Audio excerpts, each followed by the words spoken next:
Good evening. My name is Jonathan Mount. I'm the zoning officer. Like to call the reorganization meeting to order at this time. It's 8 o'clock. Could we please rise for the pledge of allegiance, please? Allegiance to the flag of the United States of America, and to the republic which stands one nation under God, indivisible, liberty, and justice for all. We'll start the meeting with nominations for the chairman of the zoning hearing board for the year 2026. Do I hear any nominations? I'd move to appoint Robert Kane as chairman for 2026. I'll second that. I move the nominations be closed. Second that. Second. So ordered. And the vote, please. All in favor? I agree. Ed? I agree. Bill? I agree. Jesse? I agree. With that, Bob Kane is the chairman of the board for 2026, and I'll hand the meeting over to Bob. All right, thank you, Jonathan, and thank you, guys. I appreciate the confidence. Nomination for vice chair. Mr. Chairman, I would like to nominate Bill Rhodes as vice chair for 2026. I second that. I move the nominations be closed. Second. All right, all in favor of Bill? Aye. Aye. Welcome back, Billy. Thank you. Nomination for secretary of the board for 2026. I'd make a motion to reappoint Jessica Vitale as secretary. I'll second that. I move the nominations be closed. I'll second that. All right, all in favor of Jessica? Aye.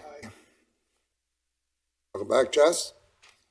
A motion to appoint a zoning solicitor for the year 2026. Make a motion to appoint Ernie Angelos. I'll second. Oops. I make a motion to close nominations. I'll second that. All in favor of Ernie? Aye. Aye. All right, and Ernie can't be here this evening, so Kate, please join us.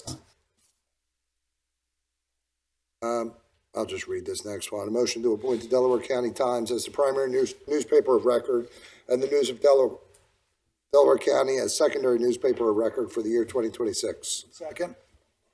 All in favor? Aye. A motion to appoint a court stenographer for the year 2026. I would gladly make a motion to appoint Arlene LaRosa as our court stenographer. I I'll would make a second that. motion to second. Yeah. Okay. A motion to close. Second. All in favor of Arlene? Aye. Aye. Welcome back, A. All right, I'll just read this. A motion to set the following 2025 calendar of meetings for the zoning hearing board: January 15, February 5 and 19, March 5 and 19, April 2nd and 16, May 7 and 21, June 4 and 18, July 16, August 6, September 3 and 17, October 1 and 15, November 5 and 19, December 3 and 17. Meetings to convene at 7:45 p.m. I'll second that motion. All in favor? Aye. Okay.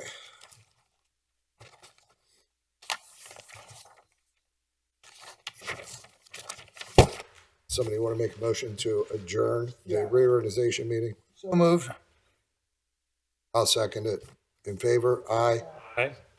All right. And now we'll convene the regular meeting of the Haverford Township Zoning Hearing Board. Present at the front table to my far left is Jessica Vitale, a voting member. Evening. Ed McGargy, a voting member. Kate Meehan, our solicitor this evening. Bill Rhodes, a voting member. Good evening. Jesse Poynton, a voting member. And Jonathan Mount, the Township Zoning Officer. My name's Robert Kane. We have 4 cases listed this evening, one of which is requested a continuance.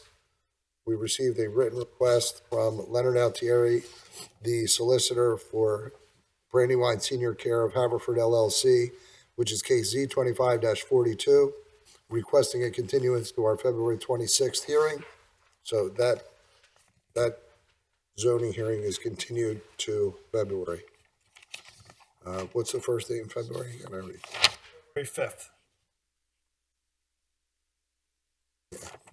One second, Billy.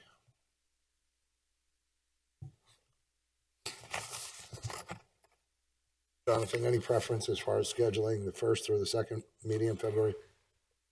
No preference. We have openings for both nights. Okay. Well, I'm going to anticipate that we may go over tonight, so I'm going to move that case to our February 19th. Okey-doke. So that case Z2542 is continued to our February 19 hearing. We're going to go out of order here.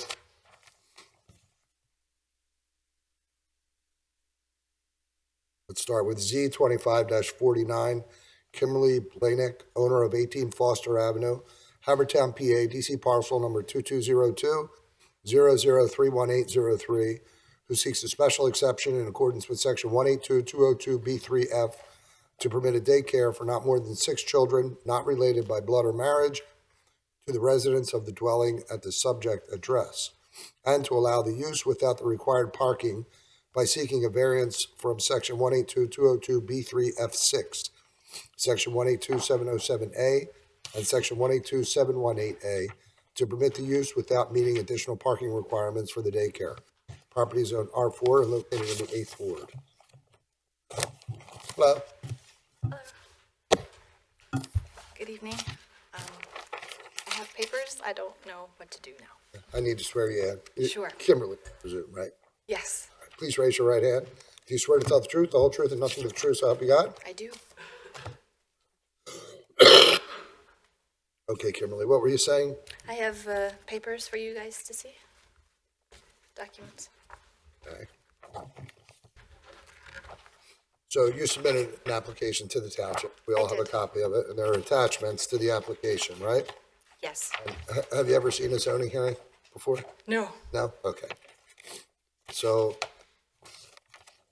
to the extent you want to reference anything that's attached to your application, No, I don't. it needs to be marked as an exhibit, which I'm happy to help you do.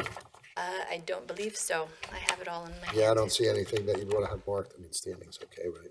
We don't need to mark the deed necessarily. Okay. So what papers do you have that you want us to look at? I have pictures and just things for your perusal. You have Can I? All right, we'll go off the record for 2 minutes, Jeff. Hey, come on up, Kimberly. So, Kimberly, I'm just to move things along, I'm going to identify your exhibits for you, Okay. but I need you to affirm that I did it correctly or to your satisfaction at the end. Okay. A1 is 8.5 by 11 page with 3 photos on it. A2, 8.5 by 11 page, which is a photo of the front of your house. Correct. A3 is a 8.5 by 11 sheet of paper that shows pick up and drop off times. Correct. A4 is a Google map view that you can describe in more detail later. Correct. A5, 8.5 by 11 sheet of paper with 9 photos on it. Correct. A6, same description, different photos. Correct. A7, same, Correct. 9 photos. A8, same, 9 photos. Correct. And A10 is once again 8.5 by 11 with 9 photos on it. Correct. Okay. Now that we got that formality out of the way, why don't you tell us a little bit about what you would like to do and why, and then you can walk us through whatever your photos are intended to depict. Okay. Okay? Okay. First, I'd like to thank you all for your time and consideration. I really appreciate it. So the purpose of this special exception is to start an in-home daycare for the local community. While its existence should be unnoticeable, its aim is to ease child care needs of the neighborhood. The daycare itself should be unnoticeable from the outside neighborhood. There will be no changes made to the facade of the house, and no children would ever be in the front yard. Pickup and drop-off will be within predetermined large windows of time, meaning that cars will be sporadic and not congregate at the entrance at any point. The area where children would go out and play is large fenced backyard. The neighbors directly behind me, and this is Exhibit A1. You can see in my backyard. The neighbors directly behind me are separated from the yard by a greater than 20-foot very steep hill that is kept natural. There are large trees between the property and the properties are in different levels. There's a giant hill, so we basically don't see each other, and the properties are very well separated. The neighbors to the right, when looking back, are separated by a chain link fence and thick foliage. They have given me their full support with this endeavor as their children went to an in-home daycare, and they liked the idea, so we have support from them. The neighbors to the left, when looking back, are separated by a chain link fence that is covered with grapevines and ivy and planters that host a vegetable garden in the spring, summer, and fall. I have spoken with these neighbors and I have offered to change out the fence to something more private, but she told me that she supports me and there's no need to change the fence. It's fine. She likes the idea. The proposed intent of this exception is to be able to provide reasonably priced quality childcare and education to local families. It is my understanding that certain programs like Little Explorers at the Creek and other quality centers have waiting lists for years. I have extensive education with a PhD in genetics and many years of experience in K through 12 education, as well as STEM program development for 3 to 11-year-olds. I would offer a warm family-type setting for the local community to bring their children to receive quality child-centric education in a comforting family home. There are so many babies in my neighborhood, and the Lanark Day School that was right around the corner just relocated and closed. It would be a very convenient option available for the parents of the neighborhood who would want their children close by. My variance request, this would be exhibit,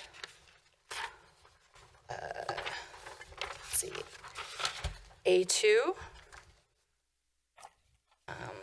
An in-home daycare requires a minimum of 3 off-street parking spaces in addition to the off-street parking required for the dwelling. My house offers 3 parking spaces, 2 next to each other and 1 in front by the garage. I park my car next to the garage, leaving 2 empty spots next to each other. You can see in the picture my car is parked where it belongs. Parking spaces must be a minimum of 9 feet wide, meaning that my driveway would have to be at least 27 feet wide in order to offer 3 parking spaces. Since no off-street parking may be constructed as to exceed 25 feet, I would not be able to expand my driveway for 3 cars. I am seeking relief from the 3 parking spot requirement. The nature of my business, as well as the particular location of my residence, should cause little to no impediment to the flow of traffic. First, since it is a daycare, parents would be dropping and picking up their children. They would not need to stay at the residence for more than a few minutes. Second, and this would be figure A3. Pickup and drop-off times will be a half an hour window, not one specific time, to limit chances of any congestion.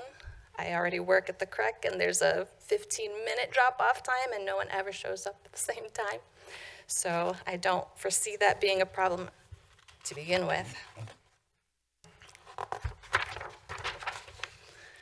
Third, my neighborhood streets go in a loop. From Township Line, you can turn onto Foster and continue to Lewis and Juniper. This is A4. You can see the map of my neighborhood. Both loop back to Township Line. There will be no reason to turn around in the street or in my driveway and cause a disturbance. You can loop straight around. And A5 through 10 are pictures of my street from my house. I took them within a few minutes of the time period that you see there. It's the pickup and drop-off times that was listed previously, showing that basically during the daytime at the morning, afternoon, and late afternoon drop-off and pickup times, my streets have, in front of my house, there's 2 spots always available. In my driveway, there's 2 spots always available. And in the surrounding area, there's lots of spots available. I have a lot of support from the community, and if anyone has any issue, I don't mind telling it's a family business, so I don't mind telling any of the parents, please just don't park here because there's a car that always parks here. We have, you can see in the pictures, there's 2 cars that always park in the same spot. I'll make sure that nobody ever parks there because obviously they like parking there and I don't want to inconvenience my neighbors. So that's what I have, if you have any Okay, questions. yeah, Kimberly, what's the maximum number of children you'd have? 6. And would you comply if the board approved your request with all state licensing requirements? Absolutely. Billy? I really just had one question on the photos on page A2, or the photograph. Just looking at your garage in front of your car, I presume based on the size, but please confirm that the garage is so narrow that if you pull your car and you can't open the garage door or the car It door, will not work. does not work. No, Okay, thank it's- you. Jesse? No room. Yeah, staying on A2, I see you made testimony to your car. Are there any other cars that are regularly parked in your driveway? No. Okay, so, and you don't plan, I assume you're not planning to have any employees? No. So you would only need the one space for you Correct. running the daycare, okay? Yes.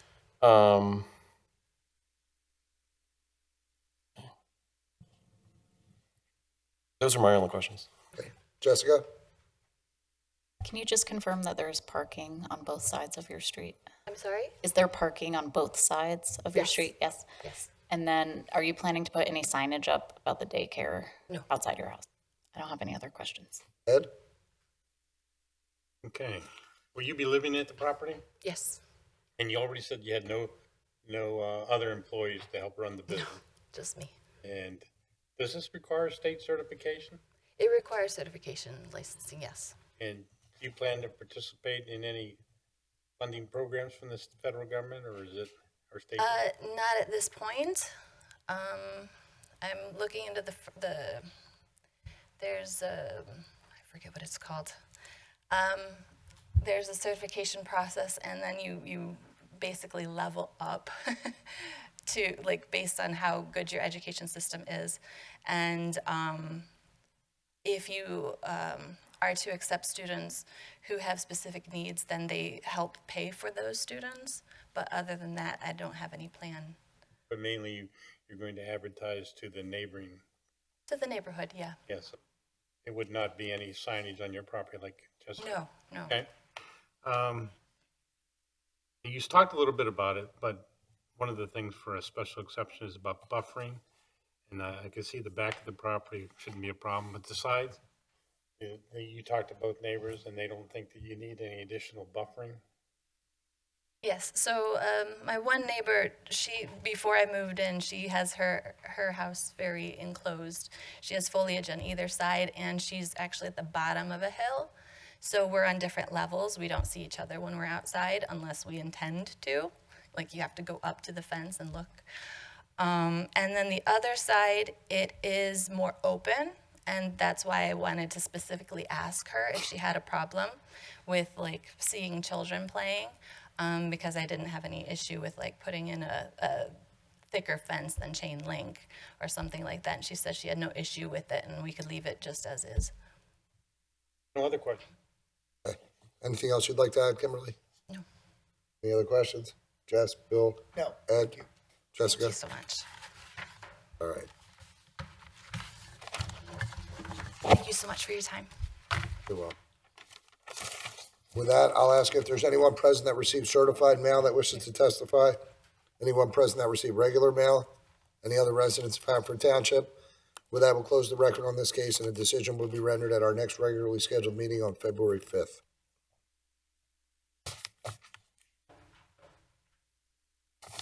Okay.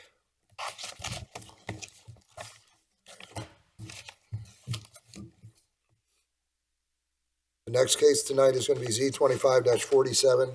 Scott Freeman, owner of 728 East Haverford Road, Haverford, PA, DC parcel number 2205-003800, who seeks the following relief from the zoning ordinance. Variances from the requirements of section 182-403B1 of the zoning ordinance to permit the proposed uses on the property jewelry studio offices, and second-floor rental apartment dwelling. Alternatively, with regard to the proposed apartment, a variance from section 182 403B2A2 at the zoning ordinance to dispense with the requirement that the proposed apartment be occupied by a proprietor of the business establishment located on the property or a watchman to the extent necessary. A variance from section 182-707B of the zoning ordinance to permit the existing off-street parking spaces on the property to provide the required parking for the proposed uses. To the extent necessary, a variance from the parking screening of section 182-718B1 where there are no site improvements proposed under the application, and any other relief deemed necessary to permit the proposed uses on the property. Collectively, the requested relief. Property is zoned C2 and located in the 5th Ward. George, how are you? Good, how are you? Good evening, everyone. The floor is yours. Thank you. For the record, I'm George Brosman. I represent the applicant, Scott Fewman, who's here in the front row. With me also is Frank Tavani, the transportation engineer that's been working on this matter. If I could make my opening remarks, then I would call Mr. Fewman and then Mr. Tavani, if that's okay with the board. I'd like to hand out a set of exhibits, if I could approach. Yes.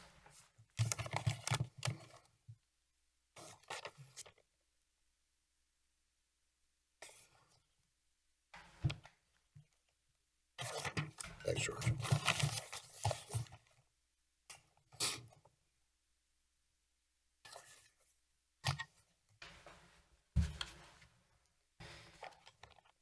This application was filed originally with the consent of the record owner while the agreement of sale was being finalized, and we had included in the application a letter to that effect.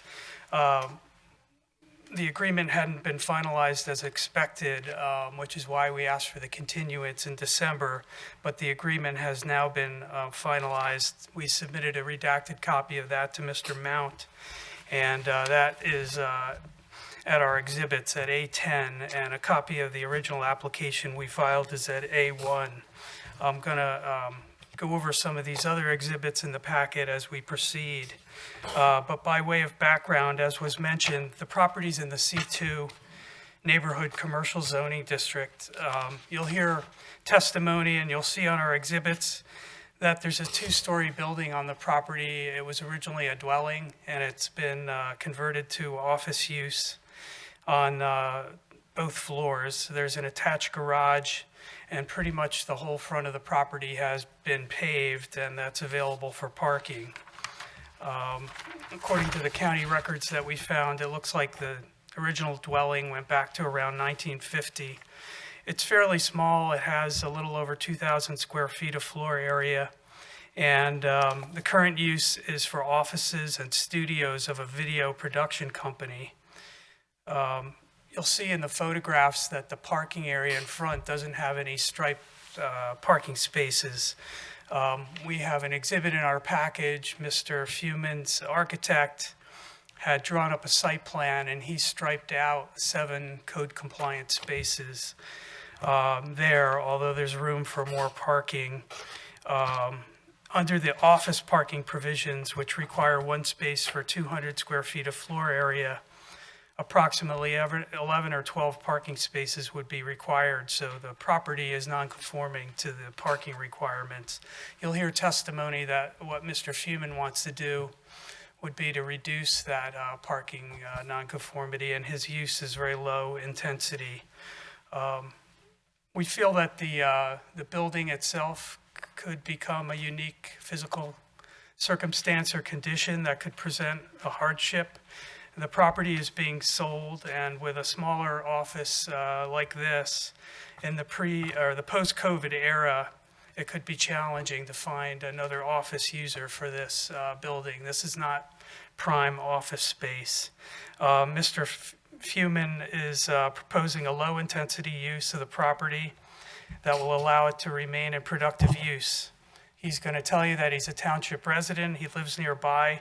He owns a jewelry store in Jenkintown. What he wants to do here is have an office for himself close to his house and then have a studio function. His jewelry store will remain in Jenkintown and all the retail activities will continue to be there. So this will be an office for Mr. Feuman, and he'll have some jewelry studio functions. He would be able, like, to receive a customer, but on an appointment-only basis, and he doesn't see that being a primary thing, just as a convenience to some of his customers. And he would like to convert the second floor to an apartment, which he thinks is a more suitable use of the space. The C2 district permits a wide variety of uses, including uses in the O1 district. In the O1 district, you're allowed office use, and you're allowed the office or studio of a photographer, musician, artist, or practitioner of a similar character. We believe the office component of the proposed use would be permitted under the general office category. The studio component is somewhat similar in character to other studio uses, but in speaking with Mr. Mount, we felt it best to come and seek relief for that use, to go on the record exactly with what Mr. Feuman wants to do. It also bears some similarity in terms of general functions to what's there now. It's a video, offices and studio for video, so a video production business. So it's a different kind of business, but the same kind of functions, albeit for a different type of business, office and studio. The C2 district also permits an apartment, but there is a requirement that the apartment is to be occupied by a proprietor of a business establishment on the property, or by the term that's used in the ordinance is a watchman. It's no longer common for proprietors to live at the property where their businesses are located, and with the introduction of these new uses, especially changing the second floor from office to apartment, it will actually greatly reduce the parking requirement. And Mr. Tavani will tell you that the two uses are complementary in terms of parking because they have different peak usage times. Mr. Kane read the different measures of relief that we requested. Some of those were put in as an abundance of caution, just trying to cover all the bases. We also took a look at the township's relatively new comprehensive plan, and we put in the exhibit at A2 some excerpts from the township comprehensive plan.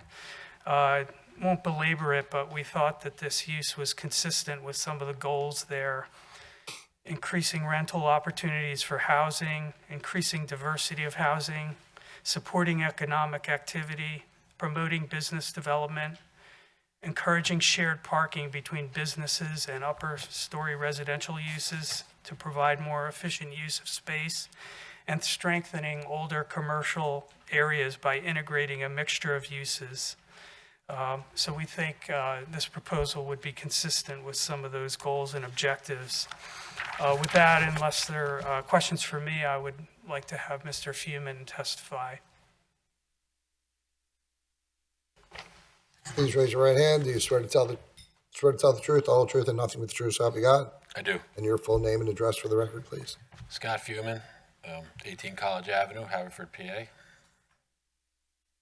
9041. Go ahead, George. And Scott, you're a resident of Haverford Township? Yes. And I mentioned in my opening remarks, you got the property under agreement, and a redacted copy of the agreement of sale is at Exhibit A10, is that right? Yes. Can you describe your experience in the jewelry business? Yeah, I've been in the jewelry business for a little over 35 years. From learning how to diamond courses and gold, all aspects of the jewelry business.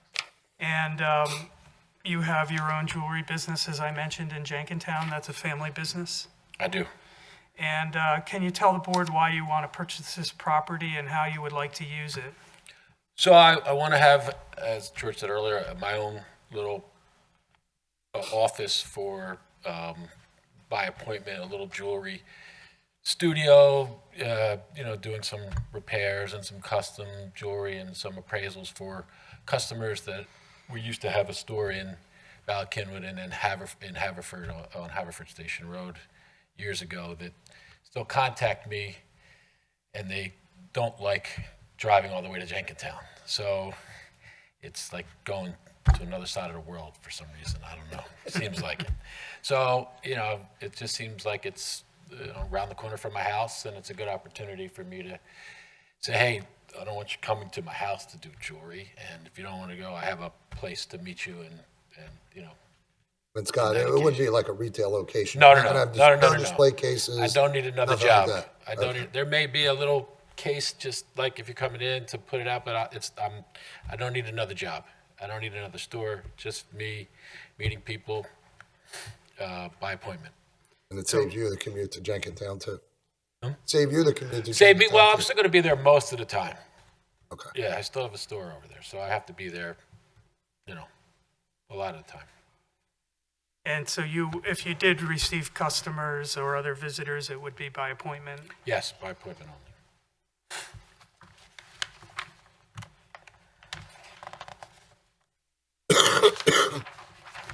And besides you at this location, would you have employees assigned to this location? No. Are there any substantial external building additions or improvements or changes that you would need to make? Outside, nothing made. No. And nothing you need to change on the site, except you may stripe some of the parking spaces if the township wishes you to? If I need to stripe them, yes. And looking at the exhibit package, at Exhibit A3, we created an aerial photograph. Could you describe the location of the property and the general surroundings? It's on Haverford Road, next to Basin Top. It's between Buck and, West. And the property has got a little red balloon on it. Right. And it says 728 Haverford Road. 728, yes. And that's Haverford Road there in the front, Yes, and the railroad line in the back. in the back, yes. And that's also West Ave, goes along the back there as well. Yes.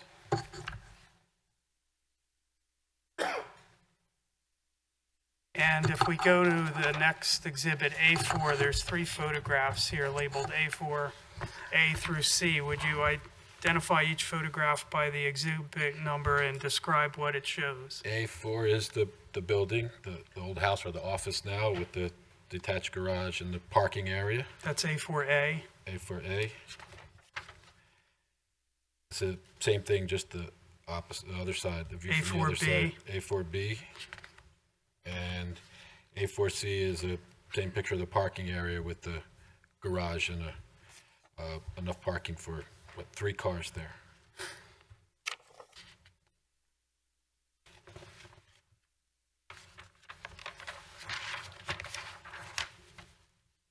Is that parking area in the photo visible to any of the properties that are in the rear of that front on West Avenue?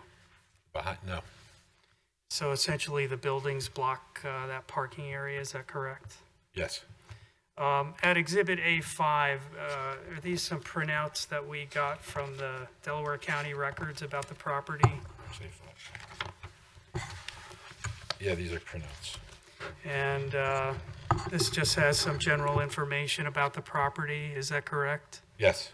And focusing for a moment on the second floor, in your view, is the second floor of that building better suited as an apartment than for offices? Well, for me, it would be an apartment.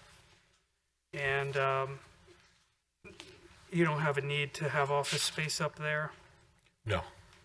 In your experience, is it typical for proprietors of a jewelry store or other offices or studios to live in an apartment on the premises anymore? No. Does this property require an on-site watchman? No. At Exhibit A6, is that an exhibit of the zoning map, and that shows the property with the star, Yes. the general area, that's C2 commercial? Yes. Exhibit A7, Is that a site plan that you ask your architect to prepare? Yes. And does this show the property essentially as it was shown in the photographs? Yes. Yes. And Mr. Tavani will go over the details on the parking, just to let the board know. Scott, in the C2 district regulations, 182-403G, it makes reference to certain performance standards, which really seem to apply to more intensive uses, but they're referenced in section 182-717 and 718. Did I ask you to take a look at those provisions? You did. And would your proposed use be inconsistent with any of those provisions? Not inconsistent, no. In fact, many of them wouldn't apply. Most of them don't apply.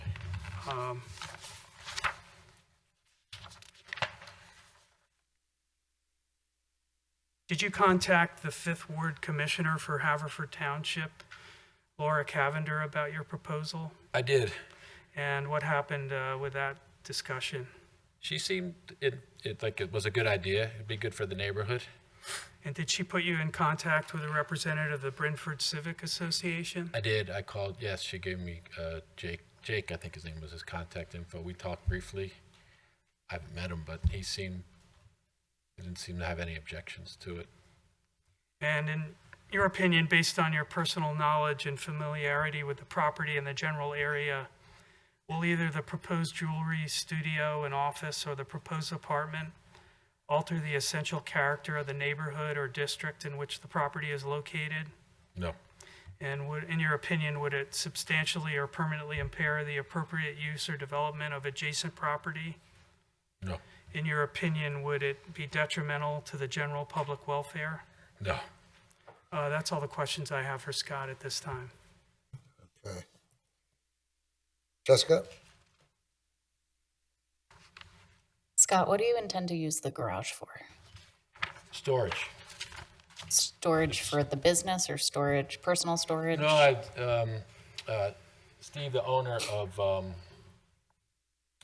he's just going to rent it back and store his old equipment in there.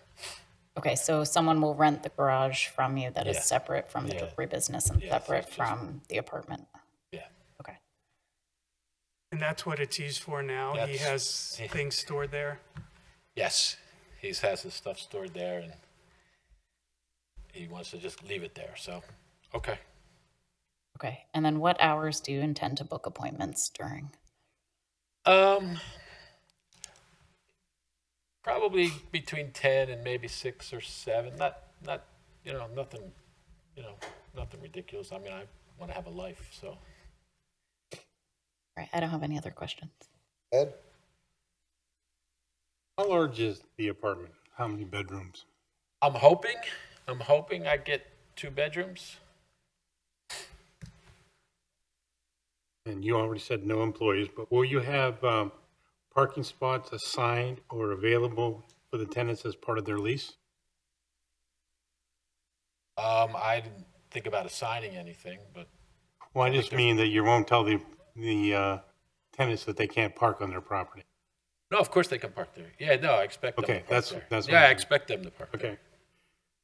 Well, you need to, certainly now, the unit is not available as an apartment, so you have to renovate it. I have to renovate it, yes. Would you, I'm a little concerned about the secondary use of the property for the storage, and that's another business. Is that something you have to have? It's something that the seller wanted to use it as storage, and I want an office, and I don't need it. I know. I don't need the space. It just increases the intensity of the property, and then if you lease it out, if he no longer wants it, and then you rent it out to somebody else that's acting as a business, that would be a problematic.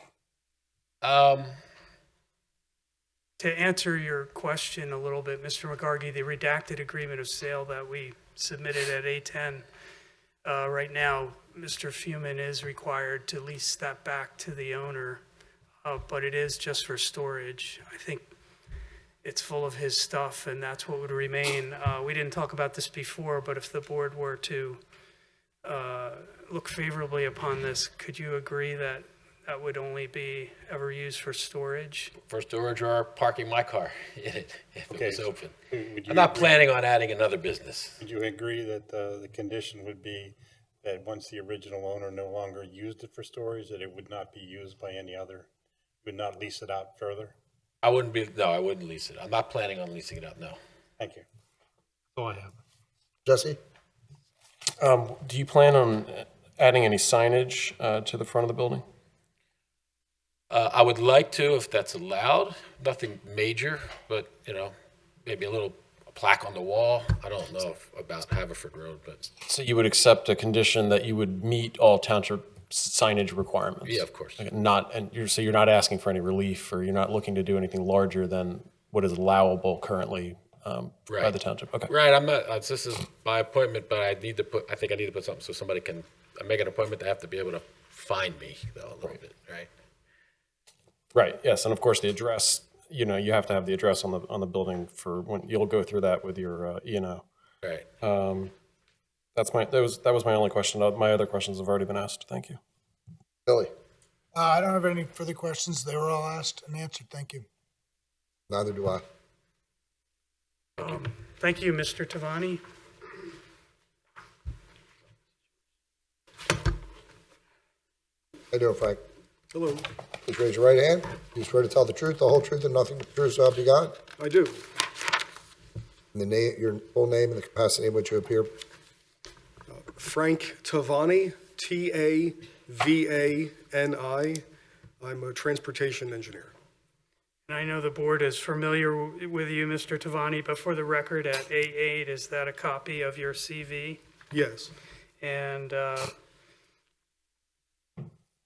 in lieu of describing Mr. Tavani's educational and professional background, I know you're familiar with him. I would offer him as an expert in transportation engineering.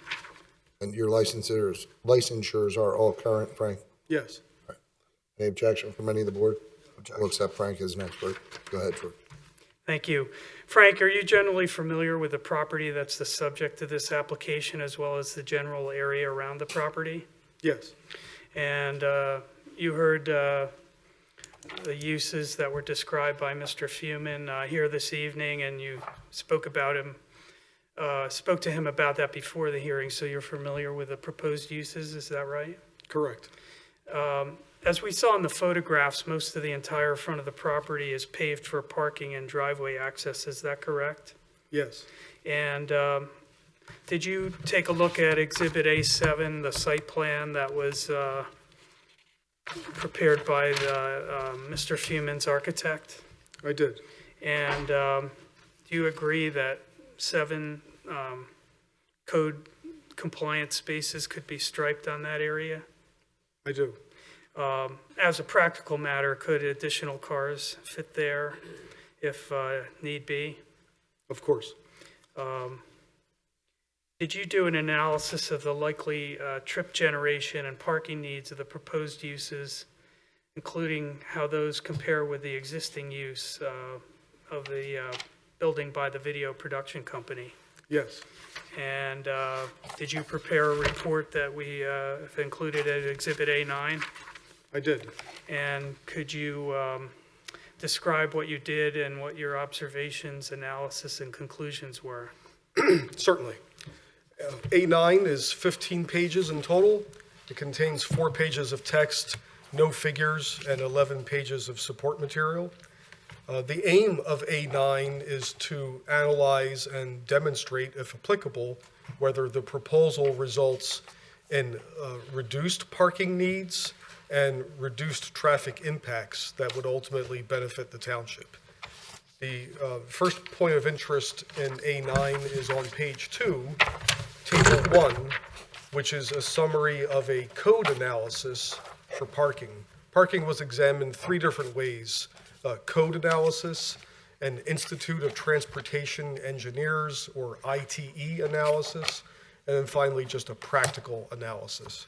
So table 1 on page 2 of A9 is a summary of existing conditions and proposed conditions examined two different ways.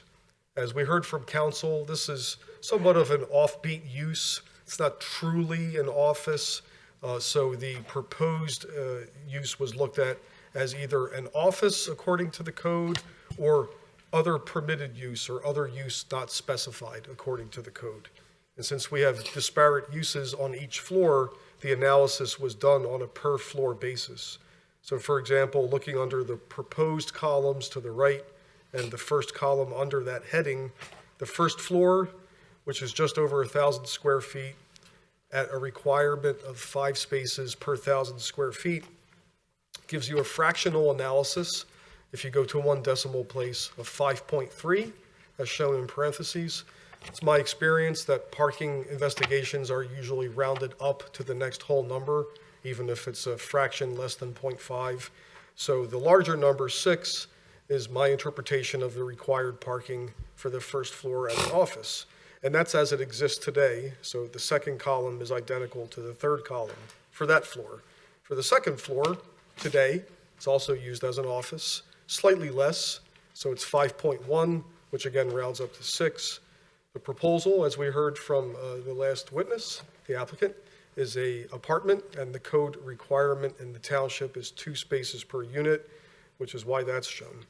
So the proposal essentially results in 8 required spaces according to code if you round up each of the individual floors. If you also round up each of the individual floors for the existing condition, you get 12. I realize that perhaps you would analyze the existing condition in sum, so perhaps that would be 11.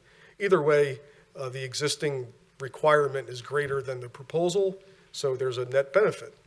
If you do look at the first floor as other use not specified, that requirement is more generous at 1 per 1,000, and then the number drops considerably to 4 required spaces, again, less than existing. The ITE analysis was based on the current edition of the parking generation manual, and those results are shown on page 3 of A9 in the top table, table 2, and essentially results in, once again, 4 parking spaces. This is because the office requirement, according to ITE, is considerably lower than the township requirement. Township requires 5 per 1,000. The latest information from ITE suggests 1.85 spaces per 1,000. So if you look in the last column of table 2, 1.85 times 1.065, because there's 1,065 square feet on the first floor, gives you an answer of 2, whether it's fractional or rounded. And then according to ITE, there's 1.27 spaces required per parking unit. Once again, less than the required 2 spaces per unit according to code, but you do round up. So once again, you get a condition of 4 spaces. And then finally, there's a practical analysis, as you heard from the applicant, when he's there, which perhaps won't even be every day and could be infrequent, he will require a parking space. And he does not anticipate seeing more than 1 client at a time, if at all. Some days he'll likely be there just doing back office work related to supporting the retail site, which is not even in the township. So at most, practically speaking, there will probably be 2 spaces associated with his demands. And as far as the potential 2-bedroom apartment on the second floor, I will say as a practical analysis, that could also result in 2 spaces for a total of 4.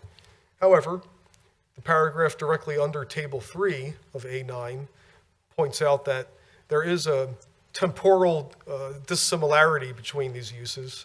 Apartments, and any residential use for that matter, tends to have peak parking demand overnight, whereas any business or office-related use tends to be during the day. So although these tables all sum up to numbers like 4 and 8 and 12, one has to consider that sometimes there really won't be any demand for one use when the other is at a maximum.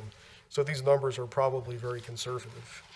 And then finally, for what it's worth, even though this isn't related to the relief that's sought, I did a trip generation analysis, which is summarized in table 4 on page 4 of A9.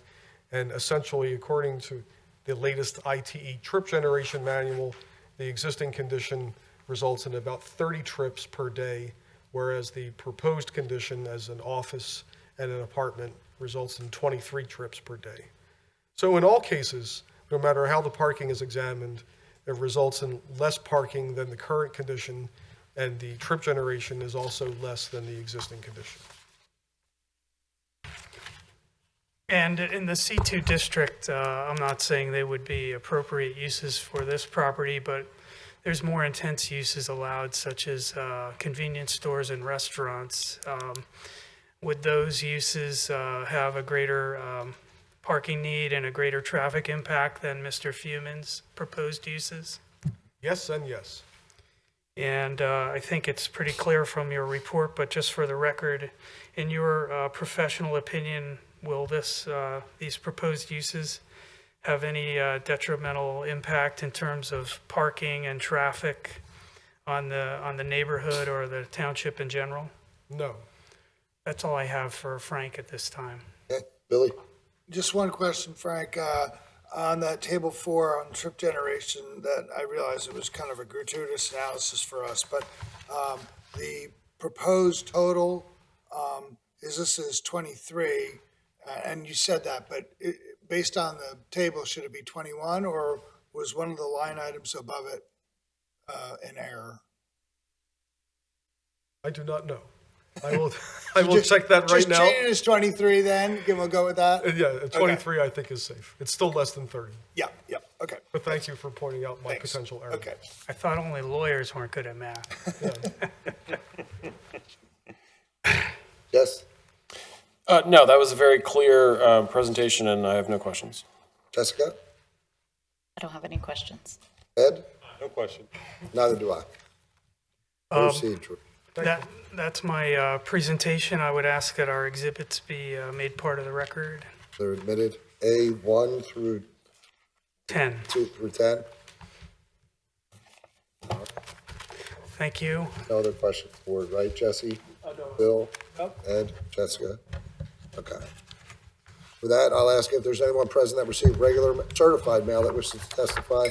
Anyone present that received regular mail? Any other residents of Haverford Township? George, anything you want to add before I shut this down? No, thank you. Thanks for the consideration, and we hope that you will look favorably upon this application. Thanks, George. With that, we'll close the record on this case, and the decision will be rendered at our next regularly scheduled meeting on February 5th. So we're going to take 5. You know which case is next. You guys can come up and get set up. We'll go back on the record, Jeff, please. All right. How you doing, Finn? Good. Wow, what a description. I have to read it. 2 days after I quit smoking, and I have to. Summarize it as the entire. No, the first time I have to read it. All right, ready, hey? Slow me down if I start cooking too fast. All right, our next case is Z25-46, Spotless Car Wash, owners of 510 Westchester Pike, Havertown, PA, DC parcel number 2209-0268802, who seek to demolish the existing car repair facility and build a new automatic car wash. The following variances are requested for the proposed plan. Section 182-404B, a use variance to allow car wash where a car wash is not permitted. 182-727C1 to allow fences, walls, and retaining walls in the front yard. Relief is requested to permit a 0-foot setback where 20 foot is required. 182-405E4, car wash minimum front yard setback of 0 feet where 40 foot is required for retaining walls greater than 30 inches in height. Principal building and vacuum equipment in the front yard. Section 182-405E5 to reduce the rear yard setback to 10 feet where 20 feet is required. Section 182-405E16 to allow 77% impervious surface where 65% is permitted. Good, eh? All right. 182-405E6 to permit the minimum distance between buildings, including accessory uses in any residential district, from 50 foot to 10 foot. 182-405E7 to reduce the minimum distance between any access driveway in any residential district from 50 feet to 5 feet. 182-405E8 to reduce the minimum distance between any access driveway and any adjoining property line from 10 feet to 5 feet. 182-405E12 to reduce the minimum distance between driveway and intersections from 300 feet to 180 feet. 182-707 to reduce the minimum parking basis to a measured data from other car washes method. 182-718B2A to reduce the residential screening requirement from 10 feet to 5 feet. 182-405E3 to reduce the minimum lot depth from 200 feet to 112 feet. 182-727C2 to allow a fence greater than 6 feet in height and any other relief that may be required to allow the car wash and site per the submitted plans and application. Property is on C3 and located in the second ward. I think I need another break, Finn. Go ahead. Bad day to quit The smoking. floor is yours. Sure. Good evening, members of the board. My name is Finton McHugh. I'm with the law firm of Petrican, Wellman, D'Amico, Brown, and Petrosa in Media, Pennsylvania. I represent Flagship Pennsylvania Propco, LLC. It's a spotless company. With me tonight are John Lombardo and Ray Gargano of Flagship Spotless. We also have our civil engineer here, Kestra Kelly, and our traffic engineer, Guy DiMartino. As mentioned, we're proposing a car wash, a flagship car wash at 510 Westchester Pike. The property is located in the C3 General Commercial District. The property currently features a vacant building that was formerly a Pep Boys. We understand that it was before that, at one point, it was a used car sales property business. And the building the building that's currently on the property sits next to a leaning retaining wall that is at the rear property line bordering on the residence. We are proposing to install new retaining walls at the rear property line adjacent to the residences on the south side of the property. We're also proposing to install a retaining wall on the west side of the property, which is also residential. Because of the topography of the site, we're proposing to install, replace the retaining walls that are out front and along the eastern side of the property. The property in general is long and thin and somewhat of regular shape. And as I mentioned, it has a very sloped topography. We cannot meet all the dimensional requirements, which is why we've requested dimensional variances. But our building, as you can see on, this is Exhibit 3A, is thin. It's thinner than a lot of other businesses that might go in there. It's smaller than what is, certainly thinner than what is currently there. The Pep Boys that is there, it's an eyesore, to put it nicely. We think that the car wash, with regard to the use variance, we've obviously sought a use variance because car washes are not permitted in the C3 district or permitted in the C4 district. But this is a very different car wash. As the members of the board might be aware, that car washes have come a long way in recent years, and the modern car wash is much different than a traditional car wash that tend to be dirty and loud. This is a much more, and our witnesses will get into it, but it's a much more efficient use, it's a much more clean use, and it's a much more quiet use. And it fits more regularly within the C3 General Commercial District. The use just generally is softer, and it's in fact softer, we believe, than in many of the permitted uses, which include a fast food restaurant and fast food restaurant by special exception with a drive-through, which, of course, if the drive-through was in the back of the building, would involve noise from the point of sale speakers, and the use before us, the Pep Boys. If there was to be a continuation of a use like that, we believe that's a considerably louder use because of the pneumatic drills or devices they use, and also the prior use before that for the auto sales. They tend to be bright properties. So our proposal, as the witnesses testify, will be less loud, less bright, and more attractive than what can go there. So we think it's a good fit for the C3 district. We did host a meeting on December 9th with many of the neighbors, many of which are here tonight. We heard their concerns, and some of their main concerns involved sound and light. And we've revised the plan in response to those concerns. We have also submitted a list of proposed conditions to address those concerns if the board is inclined to grant the application. That list is Exhibit A10. Just quickly, I'm not going to read the whole thing, but I'll just hit the bullet points of it. We're proposing to limit our hours to 8 to 8. So again, it wouldn't be like a Wendy's or something like that that might have late hours. We'd be closed at 8, and we'd be willing to turn down or off many of the lights. And there would be no noise, of course, after operations close from 8 to 8. We would comply with the noise ordinance fully with regard to, because we've looked at the noise ordinance, we understand, we have actually done a preliminary sound study, and we're confident that we can fit within all of the requirements of the noise ordinance. We are proposing to, as I mentioned, install, and we're willing to bind to it, that we're going to install retaining walls on not only the southern property line, but on the western property line. And we're willing to put up an 8-foot fence. We actually need a variance to get a fence that high, but it would be a dual-sided fence with noise-absorbing interior, and it would be subject to review and approval by the township as directed, for instance, by the neighbors. We're willing to make it whatever height, color, material that the neighbors desire. We are also willing to put all of the vacuum motors inside the building. Those are, the witnesses will testify, one of the louder components of a car wash, traditional car wash, and these would be inside the building. We're also willing to install the quietest blowers available on the market, and we're proposing no speakers at the point-of-sale kiosks, and that's, of course, important because the neighbors on the rear would be close to any speakers there.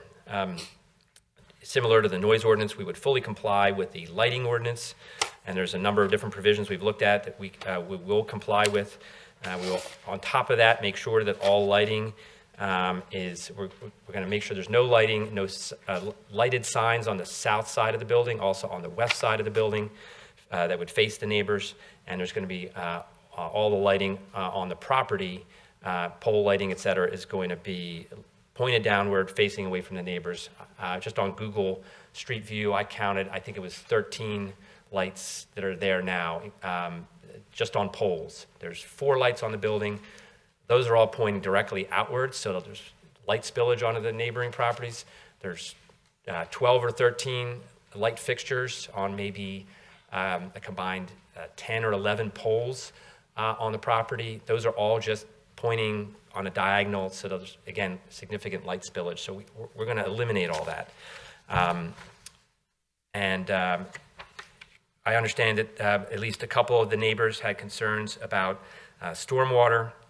If the zoning relief is granted, we're going to be installing stormwater improvements as part of it would be part of subdivision and land development, because there actually are 2 parcels here that we would need to consolidate. So we'd go through subdivision, reverse subdivision, AKA lot consolidation, and land development, and we do the stormwater improvements as part of that. And this proposed use would involve a reduction in the impervious surface area by 11%. All in all, I think it's a big improvement on what's currently there. So if the board has no questions of me, preliminarily, my first witness would be our civil engineer, Kestra Kelly. Okay.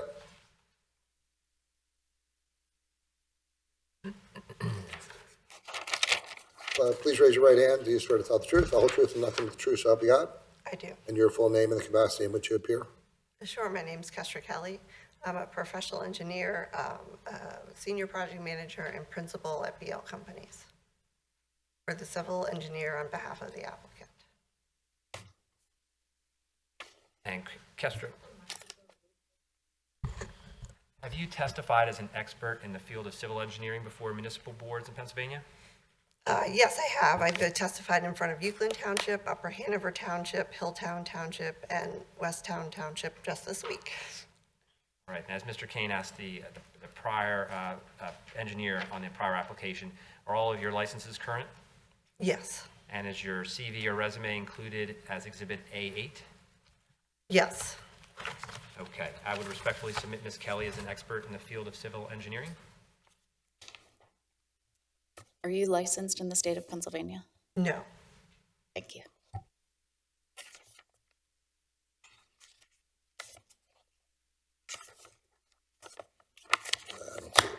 questions?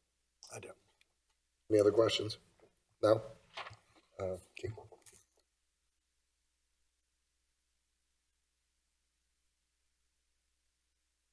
So, with no objection, we'll admit Kestra as an expert in PE. Go ahead. Thank you. Kestra, looking first at Exhibit A1, first of all, you've been involved with the plans for this project? Yes, I have been involved with the plans and overseeing the work of others involved in the preparation of the plans. And you've done work for a flagship before, correct? Yes, I'm working with Flagship, Spotless. I'll probably use those interchangeably. Spotless is the parent company. Flagship is the type of car wash that would go on this proposed site. So if I use those interchangeably, but yes, myself and my company are working on well over probably 30 sites for them currently. Okay, and Exhibit A1 is a series of photos of existing conditions. Are you familiar with the property? Yes, I have. I visited the site. Okay, and can you just generally describe, looking through those photographs, what conditions currently exist at the property? Sure, just kind of flipping through quickly, the page 1 is a close-up of the existing building that was most recently vacated by Pep Boys. Page 2 is kind of closer street view along Westchester Pike, which shows the building as well as the existing retaining wall along the property line. Page 3 is similar view from the other direction along Westchester Pike. Page 4 is more interior to the site. That's like the existing service bay associated with the Pep Boys parking lot. Page 5, again, is the existing building. 6 and 7 are both the retaining wall along the rear of the property. It's a combination of a stone wall with cinder blocks and then a fence on top. And it is, in my opinion, in poor condition. It is bowing and there are signs of cracks and deterioration. Page 8 and 9 are really more of the remaining of the site, some of the parking area, as well as kind of a higher elevated plateaued section of the area, which I'm guessing is probably was used with the previous used car sales. Page 10 is again adjacent to one of the sides of the property along the residential. There is a retaining wall there. It's hard to see with all of the vegetation. And the blue poles are some of the many light poles on site. Page 11 is from the site looking out along Westchester Pike. 12 and 13 are again on the site, showing the large amount of pavement existing impervious on site.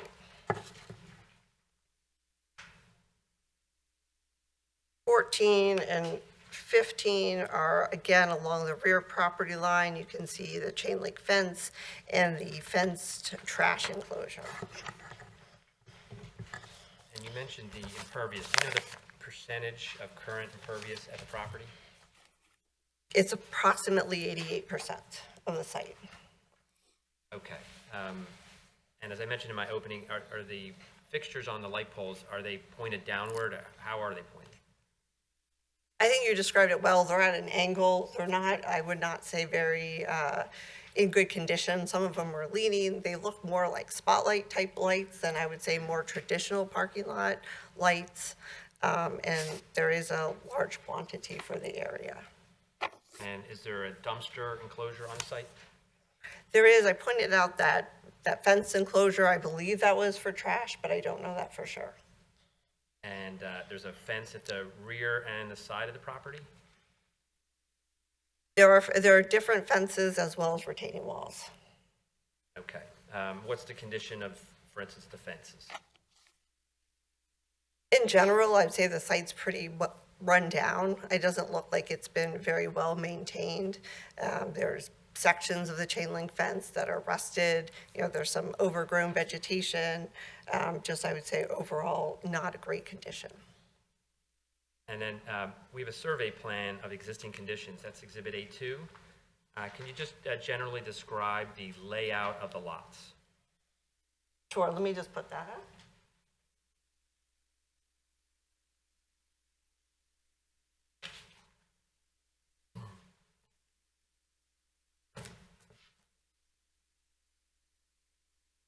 So this is the exhibit of the survey. As it was mentioned, there are two parcels. The parcel line kind of goes down an angle on the site. So this would be consolidated into one parcel. There is the existing Pep Boy building that we've been mentioning. It is essentially on the property lines of both the rear and the side. I think in some cases it's less than a foot offset. It's significantly impervious. There's a series of different retaining walls along the front and both sides and a large portion of the back. You can tell that it's been modified and added on. It's a large amount of impervious. There's no stormwater management, and it's overall, again, not in what I would say good condition. And is the site just overall from a commercial standpoint, is it relatively thin for a commercial property? It is, I think the total lot depth is, we have it like 112 feet, which is not very deep. And would that require setback relief, for instance, if a fast food restaurant likely went in there? I would anticipate so. And the slopes, do you know the approximate change in grade on this property? So it's significant, and I think that's the reason for all the retaining walls. So as you guys, I'm sure, are familiar, there's slope to Westchester Pike itself, and then the site, has kind of a plateau near the area of the elevation of the Pep Boy building in that parking lot. Then it has almost like a ramp up to that higher level plateau. There's probably at least over 17 feet of change over the site as is. But again, as I've mentioned, there's many retaining walls, which is holding up the adjacent. So the residential houses, a majority of them in the rear of the building, are elevated higher over the site. Okay, and we already, I had up the rendered site plan, exhibit A3A. Looking at exhibit A3A, the rendered site plan, and the aerial view plan, which is A3B. Are you able to just explain to the board what other uses are in the vicinity of the property? Sure, I think most immediately to the east, there's two retail shops, one of them being the Rita's. Across on Westchester Pike, there's a pub, bar, different professional services, a tax service, retail. There's an auto service center, and then there is the office building with a large parking lot, the Falcon Center.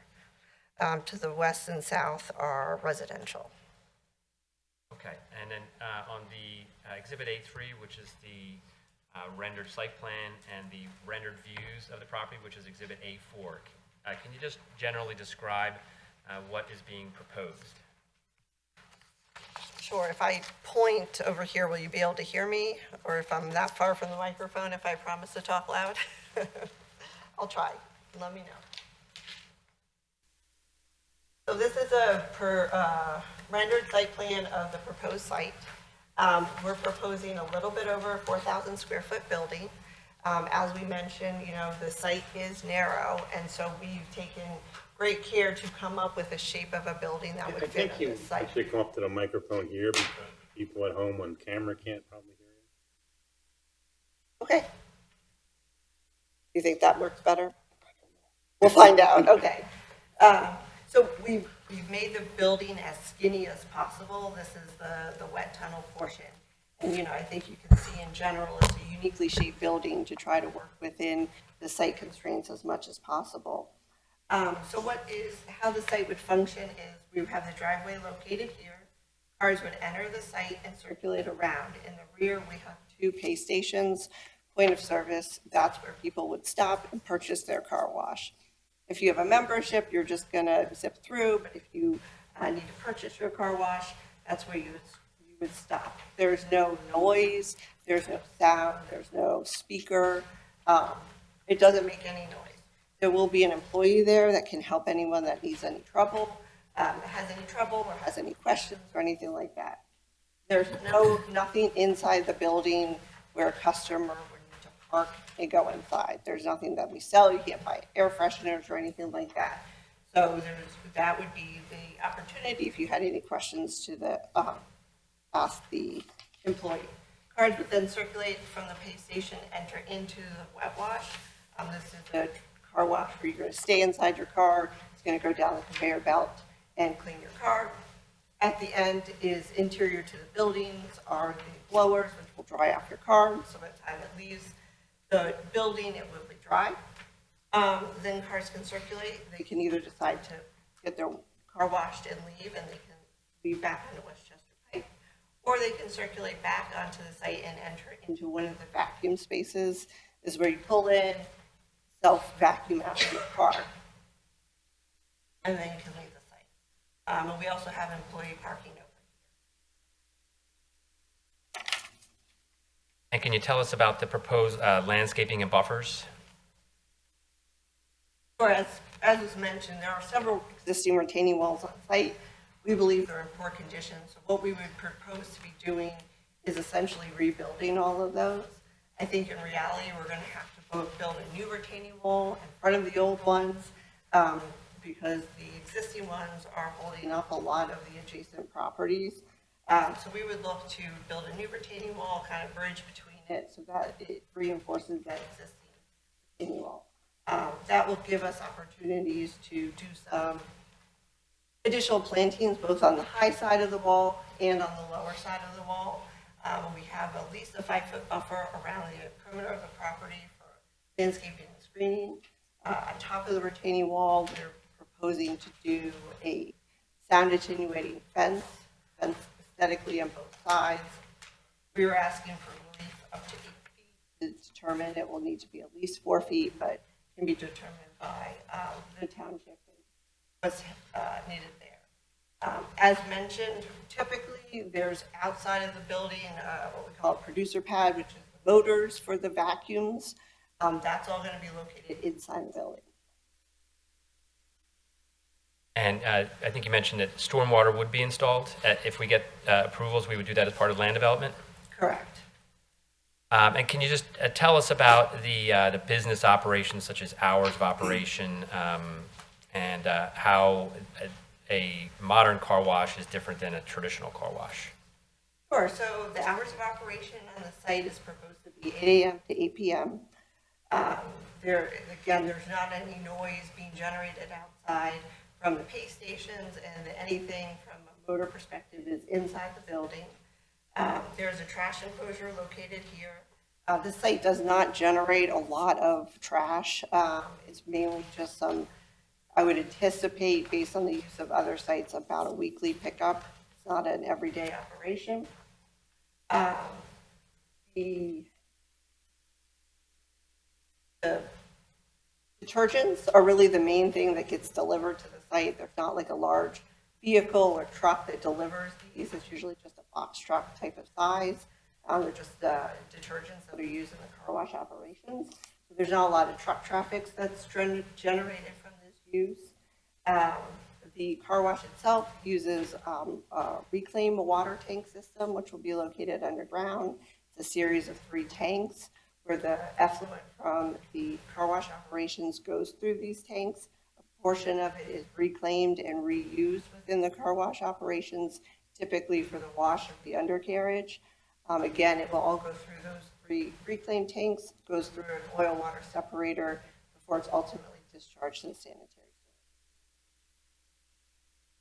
sewer. Okay, and I mentioned in my opening that there was a December 9th meeting with the neighbors. Were you there? I was.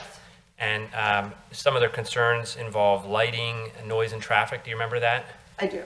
And Guy DiMartino, our traffic engineer, he'll be talking later about the traffic, but can you first addressing the issue of lighting? What have we done so far to reduce the light spill onto the residential properties? We've eliminated, again, any signage on the rear of the building. There's not going to be any signage, any lighting that would point towards the property. It's all going to be pointed down or away. So we've looked carefully at the lighting ordinance. We believe we can comply with that. We're not seeking any relief from that. We're willing to work with the township on their preference of light levels off hours. So once the car wash closes, we can either turn off all the lights, or if that's a safety concern, have minimal amount of lights. Willing to work with the township on what's And would you also work with the township on pole lighting and making sure that the pole lighting would be pointed downward and away from the neighbors? Yes, all lights would be pointed down away from the neighbors. We can have full cutoff fixtures as well. And would the retaining walls have an impact on the light on the west side of the property and the south side of the property? I don't think the retaining walls themselves, but a combination of the retaining walls with the screening fence on top of it is going to act like a good barrier. So what is a unique condition of this site is that the site itself, a majority of it, but in the proposed condition, would be lower than a majority of the residential neighbors. This is a similar condition at the Falcon Center, where you have that parking lot, and then you see that retaining wall, and you see all those houses up there, right? So that makes having a fence that is solid and sound attenuating more impactful than if you have two houses at the same, two sites at the same level. Right now, when I drove back here, you can see down the driveways, and you can see almost the top of those light poles. So this screening on top of the retaining wall will be very impactful. And we have rendered views that are computer generated, which is part of our exhibit package as Exhibit A4. Have you had a chance to look at those, and can you explain what we have done to eliminate or reduce the signage at the property? Sure, we have a series of 4 views. These are rendered views of what we anticipate the car wash will look like. This is using like a very prototypical aesthetic for the flagship car wash itself.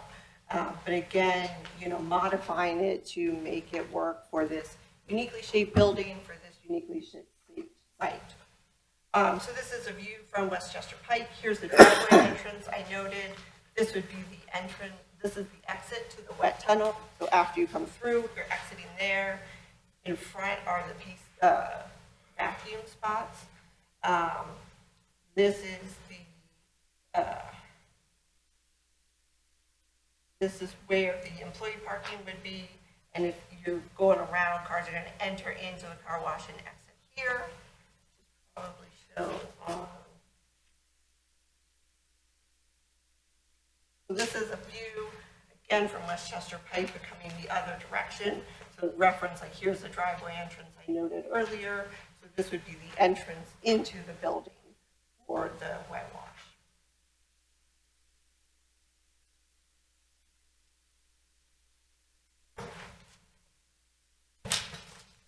There's one more view, again, from Westchester Pike. Kind of shows the whole site. Here's the driveway entrance. Here's the adjacent use with the Ritas and the existing traffic signs. And then this one is showing along the rear of the property at the pay station. So this is showing the proposed building, the pay stations, and here's that proposed new retaining wall with the screening on top of it. And is Spotless or Flagship, are we willing to make the tone and look of and height of the retaining wall, I'm sorry, not the retaining wall, of the fence, whatever is desired by the neighbors? Yes, so we asked for relief up to 8 feet to provide that type of fence. We basically will comply with the general consensus. As we discussed at the meeting we have with the neighbors, we can't do a different fence at each property. It's going to need to be a continuous type of material and aesthetics, but the color and material, we are willing to work with on that. What we're showing here is what we were suggesting, which is, again, a two-sided fence that had some sound attenuating inside, which we thought would be beneficial from a sound perspective.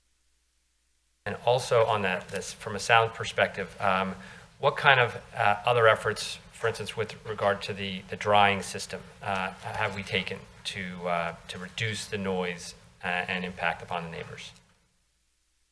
Sure. So as mentioned, a preliminary sound study was done. It looked at the township's noise ordinance, and we determined that we could commit to using a very quiet type of blower. It's not necessarily the preferred one that they would prefer to use, but it is the quietest one, and so that was a condition that was offered. And you mentioned the hours of operation and the point of sale terminal will be silent, and would we agree that there would be no speakers back there? Correct. And you mentioned the vacuum motors, they would be installed inside the building? Correct. And Again, that's unique to this site. and all the washing equipment obviously would be inside the building as well. Correct. And Exhibit A10 is a list of the proposed conditions. Is the applicant willing to meet all of those conditions, many of which you've just elaborated on, if the board is inclined to approve the application? Yes. Moving on to the request for variances, can we pull up the site plan?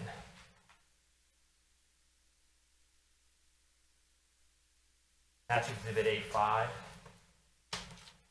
That's correct. On the side of Exhibit A5, the site plan, there's a zoning information table that lists the items, the requirements, and the proposals, and whether a variance is needed. Can you kind of go through, for the board's benefit, the table from top to bottom and kind of identify, starting with the minimum lot depth requirement? What's required, what's proposed, and whether a variance is needed, and in the instances where we do need a variance, what type of reasons and hardships underlie that variance? Sure. So in a lot of cases within our chart, we're identifying two requirements, which is somewhat unusual.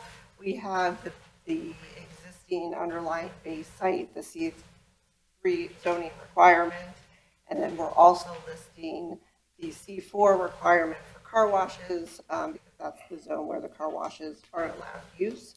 So in some cases, we're comparing it to two different requirements. And so in general, I'll try to talk to the most stringent of them. But to start with, we have the minimum lot depth. In C3, there's not a minimum, but in C4, it's 200 feet. And again, the existing site at the smallest location is 112 feet. So there's not much we can do to change the lot size. There are two parcels, and we are proposing an application to move forward to consolidate it into one. The minimum lot area is met. The site is almost 0.66 acres in size, which is greater than required. We meet the minimum lot width. There's none in the C3, but there's 20 feet in C4. We're at 245. We meet the minimum lot frontage, 50 feet. So the minimum front yard has a 20-foot setback in the C3 and a 40 feet setback in C4. We are requesting relief from that for specifically the front yard or the retaining wall. Retaining walls are structures. So that is an existing condition, but we would look to replace that retaining wall. So the retaining wall is within a couple feet of the lot line or on the lot line in a lot of cases. And then the proposed building is approximately 30 feet from the property line. Again, we've taken a lot of care to try to design the minimum size building that can provide the functionality it needs to provide for a car wash. This shaped building and this type of configuration is not typical. It's unique to this site to try to accommodate and fit in as best as possible. And I'm just sorry to interrupt, but the retaining walls that you mentioned, is there anything that can be done to kind of get rid of the need for retaining walls on a site like this? We can't, just because of the change in the grade. It's an existing condition.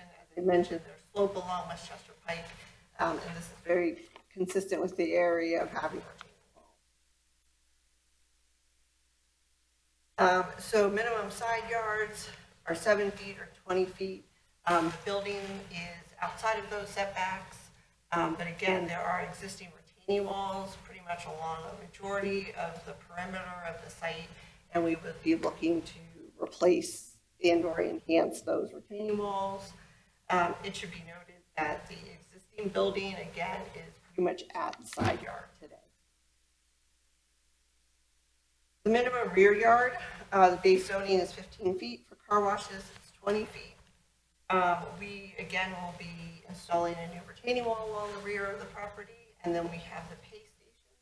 Those are approximately the edge of it. Closest edge would be 10 feet up to the property line. And then the proposed building is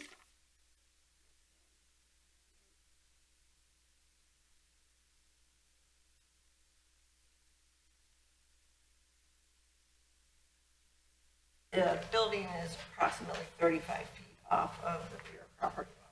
I'm sorry to interrupt, but just on the building itself is not within the setback. It's just the point of sale structures. For the rear setback, that's correct. Okay. Building height, we comply with maximum building coverage. We have no problem with, we comply with. The maximum impervious surface is 75%, base zoning for car wash at 65%. We are proposing around 77% for the site, reduction over the 88%. We think that's overall going to be a benefit because we're going to be reducing the impervious there today, as well as installing stormwater management and therefore treating any of the existing any impervious to remain. Then there's a requirement that's specifically to the C4 district, which is a minimum distance between a residential district to a building or accessory uses. And that's where I was getting with 10 feet from the pay station and 35 feet to the building off of that rear property line. And that's a reduction of what's currently there, which is almost zero. Correct. In some cases, it's less than a foot that that existing building is off that property line.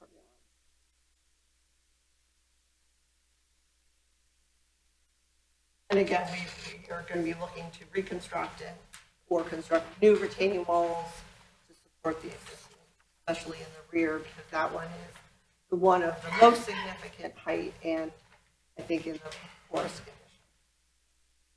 And below the zoning information table, there's a parking information table.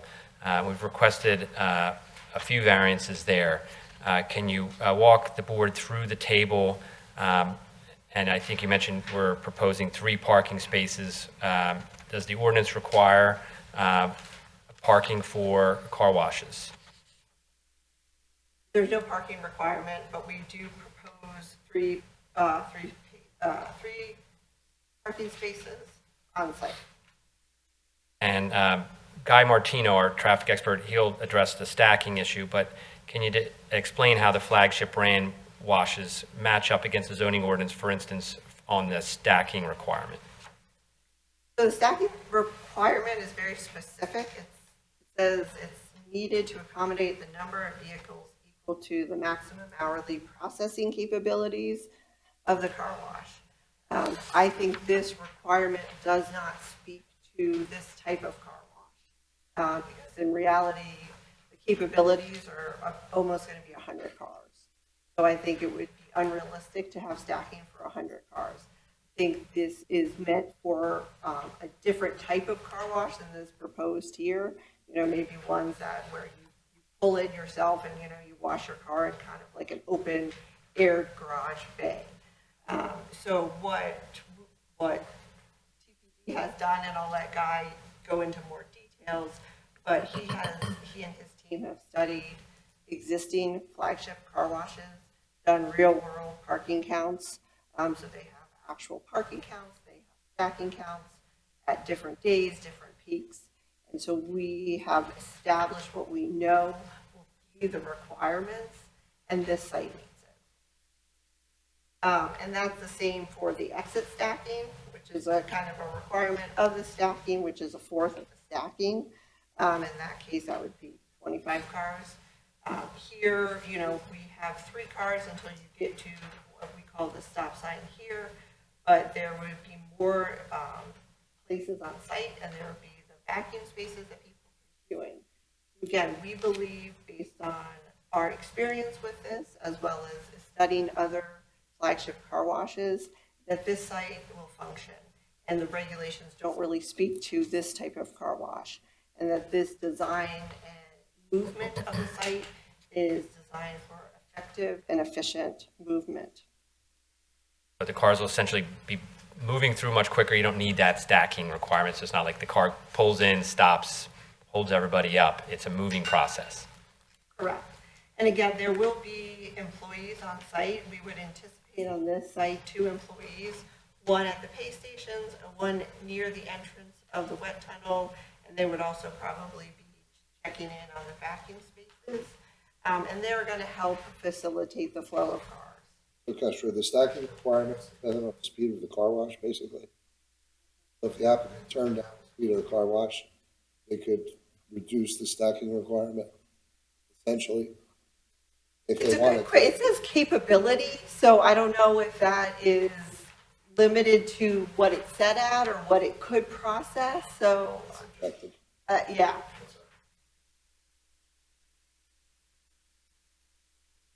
And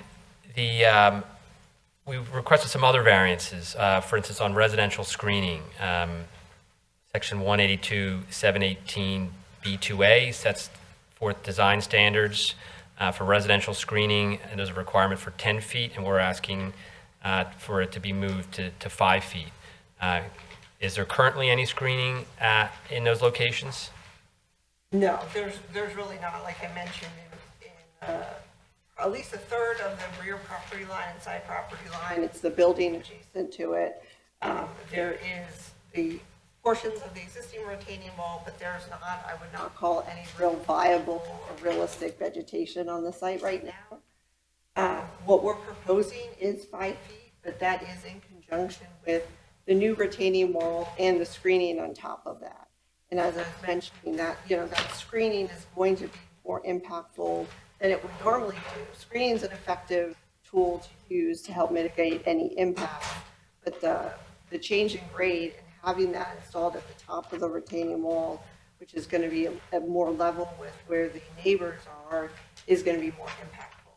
And there will be then opportunities to enhance vegetation and screening on site. Okay, and the last 3 variances relate to the access drive. There's a variance from the distance to the property line, the distance to the residential district, and the distance to the intersection. Can you just explain how those different requirements compete with one another and what we're proposing and why it makes sense? Sure. So in this case, the first one is the minimum distance between an access drive and a property line. The requirement is 10 feet. We're proposing 5. So again, our driveway location is here. This is the existing property line. We have, again, taken great care in looking at the site and designing it for functionality. This is a good location for the driveway, moving it, and this is where we'll see as I talk about the other ones. It's challenging to find a good spot for the driveway that meets all of the requirements. So this makes the most sense from a site functionality perspective as well as the traffic flow from Westchester Pike. So this is located 5 feet from the property line. The property line is also the change in the district boundary. So that's the edge of the residential district. So that requirement is 50 feet away from a residential district. Again, we're proposing 5. They also want the driveway distance from an intersection to be 300 feet. So there is Westwood Park Drive here, there's Naylor Run Road here, and then there is, grab my dimensions. Oh, I left it up here. Steel Road. So when you go through all of these dimensions, it's impossible to meet all those requirements because we just don't have enough room between all of those. So, from the edge of this property to Westwood Park Drive, it's a little bit over 106 feet. The frontage is, 245 feet. We're only 124 feet from the edge of our property to Steel Road. So there's not a spot along the frontage with all of the other site features, roadways, and boundaries footed driveway. So we located it where we thought was the most safe and effective location from Westchester Pike. It's away from this intersection. It's, you know, along closer to the start of the taper. I think that's going to help facilitate the safest traffic movements. And in the meeting with the neighbors, was traffic along Westchester Pike a concern that was raised? Oh, yes. So in kind of weighing the pros and cons of where a driveway has to go for any site, is that why we've chosen the location that is furthest away from the intersection? It's furthest away from this intersection that we can get. The other complicating factor, again, is these two intersections that are so close together. So if you start to impact one, you're impacting the other. So again, in our analysis, we felt like this would have the least amount of impact. All right. And there's a driveway there today. It is closer to the existing entrance, intersection. Okay, and that might create conflicts with cars being stopped at the intersection? Correct. We requested a variance for the fence height, and why have we requested that? Again, that was what we wanted to be able to provide as to help effectively screen and buffer for the neighbors. We've kept it open-ended to be able to facilitate the height and material that would be most beneficial to them. And finally, we requested the variance to permit the car wash use in the C3 general commercial district. Can you first summarize how Flagship's car wash, you've already touched upon how the modern car wash use is different than a traditional car wash use. And can you explain how it's consistent with other surrounding C3 commercial developments? Sure. I mean, I think, just, you know, a very distinct feature of this area is the interface between residential and commercial. It's all over this corridor where you have commercial uses adjacent to residential. The site is an existing commercial use. It's vacated. We feel like by bringing a vibrant new redevelopment to the site, that's an enhancement. You know, it is, again, there is consistency with the commercial residential interface. There are other uses that are allowed that could be, in my opinion, more impactful to the neighbors. So I think that the measures that Flagship is willing to take in the site design, in the buffering and screening, in the noise, in the lighting, is really intended to minimize to the greatest extent feasible any impacts to the neighbors. And have you reviewed the standards for variances in section 910.2 of the municipality's planning code? I have. And are you, what is your opinion on whether those standards are satisfied? I believe they are. Is it your opinion that the property suffers hardships as a result of the physical circumstances such as topography, the thin shape of it, and the small size of it, that those are hardships affecting the property? Yes. Were any of those hardships created by the applicant? No, most of them are existing conditions. And do you believe that this proposed use will alter the essential character of the neighborhood? I do not. Do you think it will negatively affect the public health, safety, or welfare? I do not, based on the reasons that I've given in my testimony. And such as the impervious area reduction, green space increase, and stormwater improvements, would those also positively impact the surrounding properties? Yes, it's going to be a net overall impervious. We're going to have additional stormwater from pervious that's there today. We're going to be introducing new landscaping and buffering. We're going to be able to enhance the screening that they have. We're going to be able to repair the existing retaining walls that are in potential cause for failure. And we're going to essentially redevelop the site, give it a good aesthetic upgrade, and I think it is a benefit to the overall. Okay, and just by way of housekeeping, and I could, if it pleases the board, I could ask either John or Ray to be sworn in, but Kestra, if you know, is Exhibit A7 a redacted copy of our agreement of sale? I reviewed it, and it is, yes. Okay. I have no further questions for Kester Kelly. Bill? Custer, you just testified that the size of this lot is a hardship. But on the zoning classification chart, minimum lot area, minimum lot width, minimum lot frontage, you don't need variances for any of them. So do you want to explain why the small size of this lot is a hardship?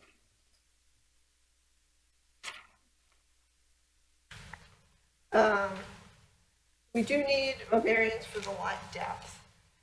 So it's a combination of, it's a small site. It's uniquely shaped in some areas based on the overall dimensions. There's, a difference varying depth. And I think it limits the potential uses that could go here. In your professional judgment as an engineer, can you think of any uses that would fit on this lot? I'm sure there are, yes. So I know we're going to talk about stacking with the next witness. We just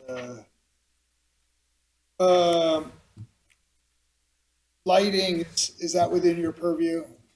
Okay, so when you go through Saldo, you'll do a full lighting analysis for them. Okay. You mentioned that how the building is laid out and it's unique for this property. So the office space you mentioned, where is the little rectangle on top of the wet wash itself, right? Office space, I think you said? This area, yes. Okay. And so how is the detergent delivered? You said it's by box truck, I think. So what type of containers? Where is it stored? You want to give us a little more detail on that? Sure, yeah. So they're typically, like 5-gallon buckets. They will have a specific area within this portion where they're stored. They're typically stored on, pallets.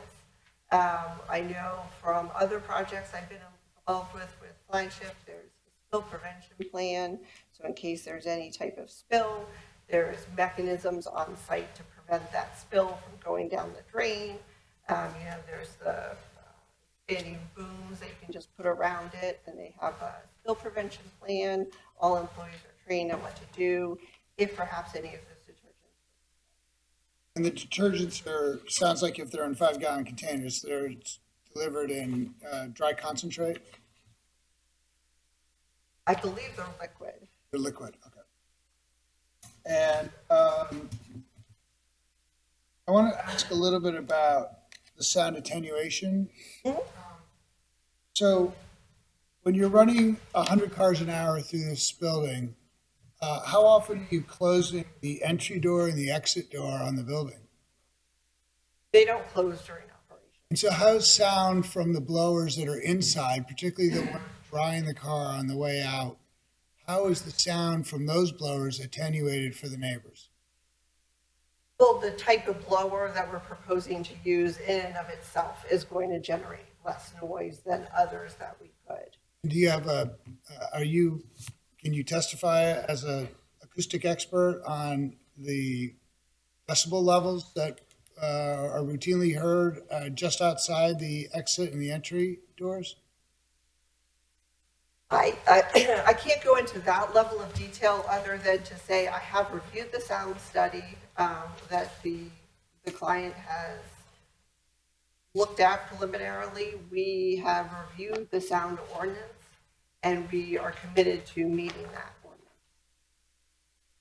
I don't have any other questions now. Thank you. Ed?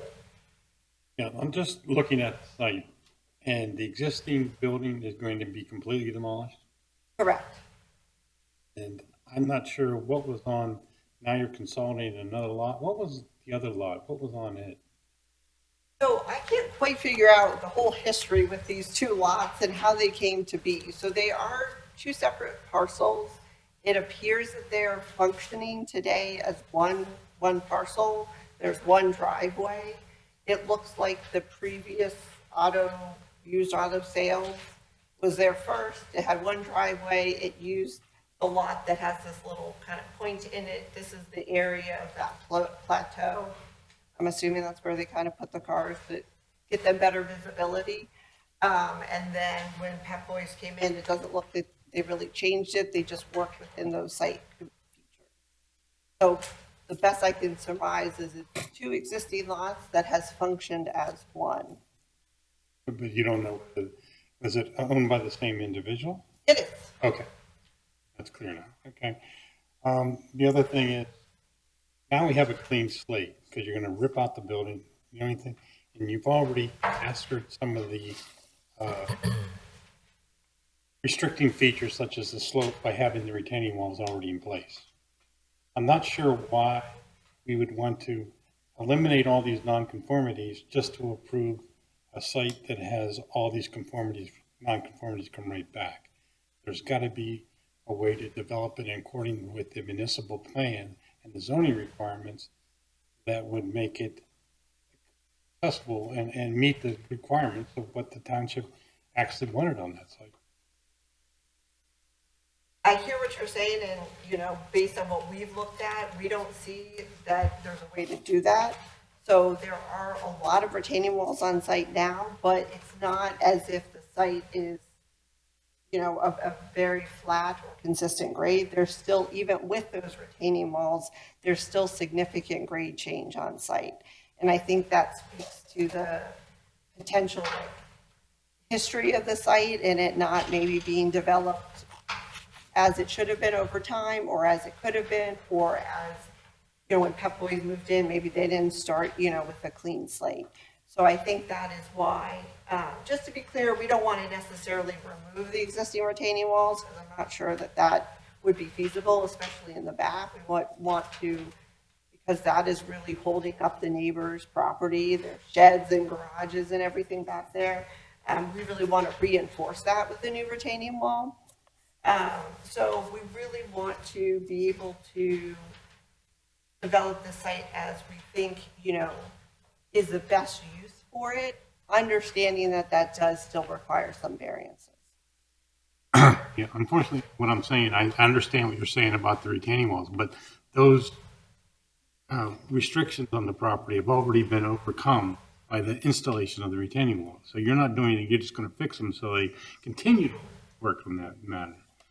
The retaining walls aren't complete. So the existing retaining wall is not around the entire perimeter of the site. It's around a majority of it. And again, it's not this consistent height to create a relatively flat or generally sloped site. So again, even with the retaining walls, there's still over 17 feet of grade change on the site. For a small site, that's pretty significant. You can see, you know, just anecdotally how it ramps up to that plateau level. And then the existing building, you know, needs to be removed in order to facilitate really any new development on the site. Okay, then you're also testified, I believe I heard, that this existing car wash, or this new proposed car wash that you're putting in, isn't typical. In other words, you're going to have to make adjustments to your design to be able to fit in this car wash, to actually squeeze it into this site. We are making changes to the prototypical to best fit the site, yes. So with the non-conforming, and the person that would buy this property and insert the conforming uses would have to do the same thing. So they could be done then. I'm sorry, I'm not sure I'm following. That, in other words, being able to make this work for you, you're going to have to design something completely out of the ordinary for your car wash designs. Why couldn't the person buy this property and any restrictions they have, put in something in compliance with the use that the township commissioners voted on the ordinance and put it in? I don't know that I can really speak to that. Okay, thank you. Jess? Just to follow up on Bill's question about the variance for the lot depth. You stated that you need the variance for the lot depth, but can you confirm that if this was an approved use in a C3 district, you wouldn't actually need a variance for the depth? Correct. Okay. I wanted to ask you a question about the rendering of the front of the building, which is part of Exhibit A3. The sheet labeled A4. This one? Yes. That rendering shows a fence on Westchester Pike. Is that part of this project? So this is this lighter gray color is the retaining wall. And so as part of a retaining wall, we always propose what I'll call as fall protection. So some type of fence to prevent somebody from falling off of the retaining wall. So that is what that would show in here is fall protection on top of the retaining wall. And did you request a variance for a front yard fence as part of this application? We did not. We requested it for the retaining wall that it sits on. I would think the fall protection is integrated into the retaining wall itself. Jonathan, can you confirm if that's the case? They appear to be installing a front yard fence or proposing something similar. And is that considered part of a retaining wall variance?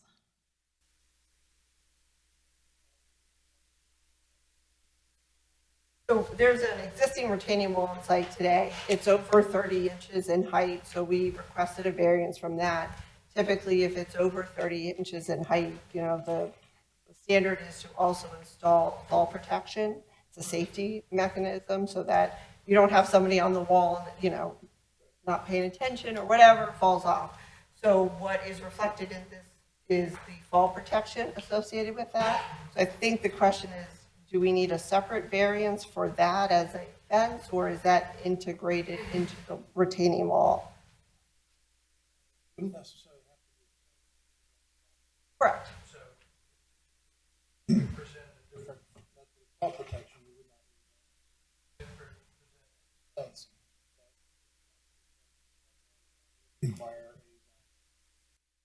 Yeah, I think we want to, this appears to be a solid fence, right? A wall. You're putting a fence wall on top of a retaining wall. I think you should check the township requirements for solid fences. They're generally not permitted, and they're certainly not in a front yard.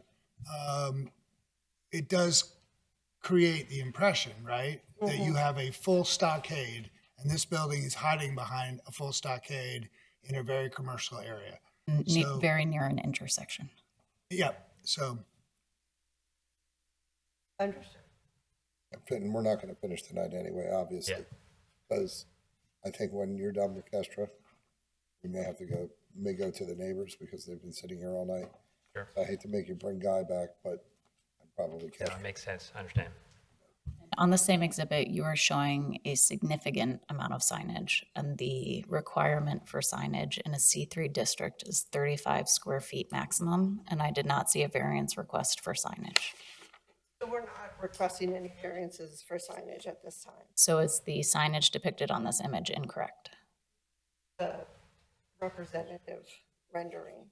Could you submit information on the signage that you will be proposing? Because what I fear is that if this does get approved, you will come back 6 months later for a signage variance. Yeah, we can provide signage information. We're going to meet the code. Okay, We're not requesting any I would suggest that you diagram out how big 35 square feet is and confirm that you are okay with that. Okay. Okay. I don't have any other LHS? questions right now. Jesse, Jessica's taken all my questions all night long, so I have no questions because she's so good at what she does. Thank you. all right, anything else, Billy? No, thank you. Ed? Another question. All right. For now, I'm going to hold off on questions for Kestra. They've basically been answered anyway, even if they weren't answered. Good job.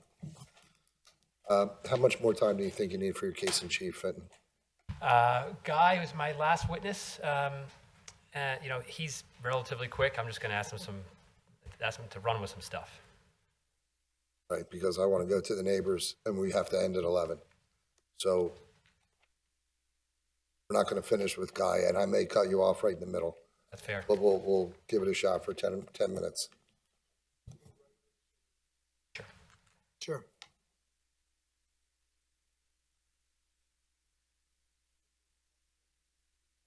Sure, okay.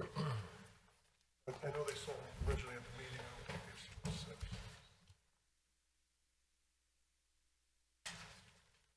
All right, God, raise your right hand. Do you swear to tell the truth, the whole truth, and nothing but the truth, so help you God? I do. And your full name and the capacity in which you appear for the board, please? Guy DiMartino. I'm employed with Traffic Planning and Design, Inc. I'm a regional leader in transportation planning. I'm a registered professional engineer in the Commonwealth of Pennsylvania, practicing traffic engineering. And your licensure is current in Pennsylvania? It is. Not suspended? It is current. Okay. Go ahead, and we'll get him in real quick. And Mr. DiMartino, Qualified. your Exhibit A9 is your resume. Yes, it is. I would respectfully submit Mr. DiMartino as an expert in traffic engineering. All right, unless there's an objection from any of the board, Guy's admitted as an expert in TE. Go ahead, Fenton. And Guy, have you been involved in evaluating the traffic and internal vehicle queue for the proposed project? I have. And can you just describe for the board the traffic and access drive improvements that are proposed and the impacts they will have? Sure.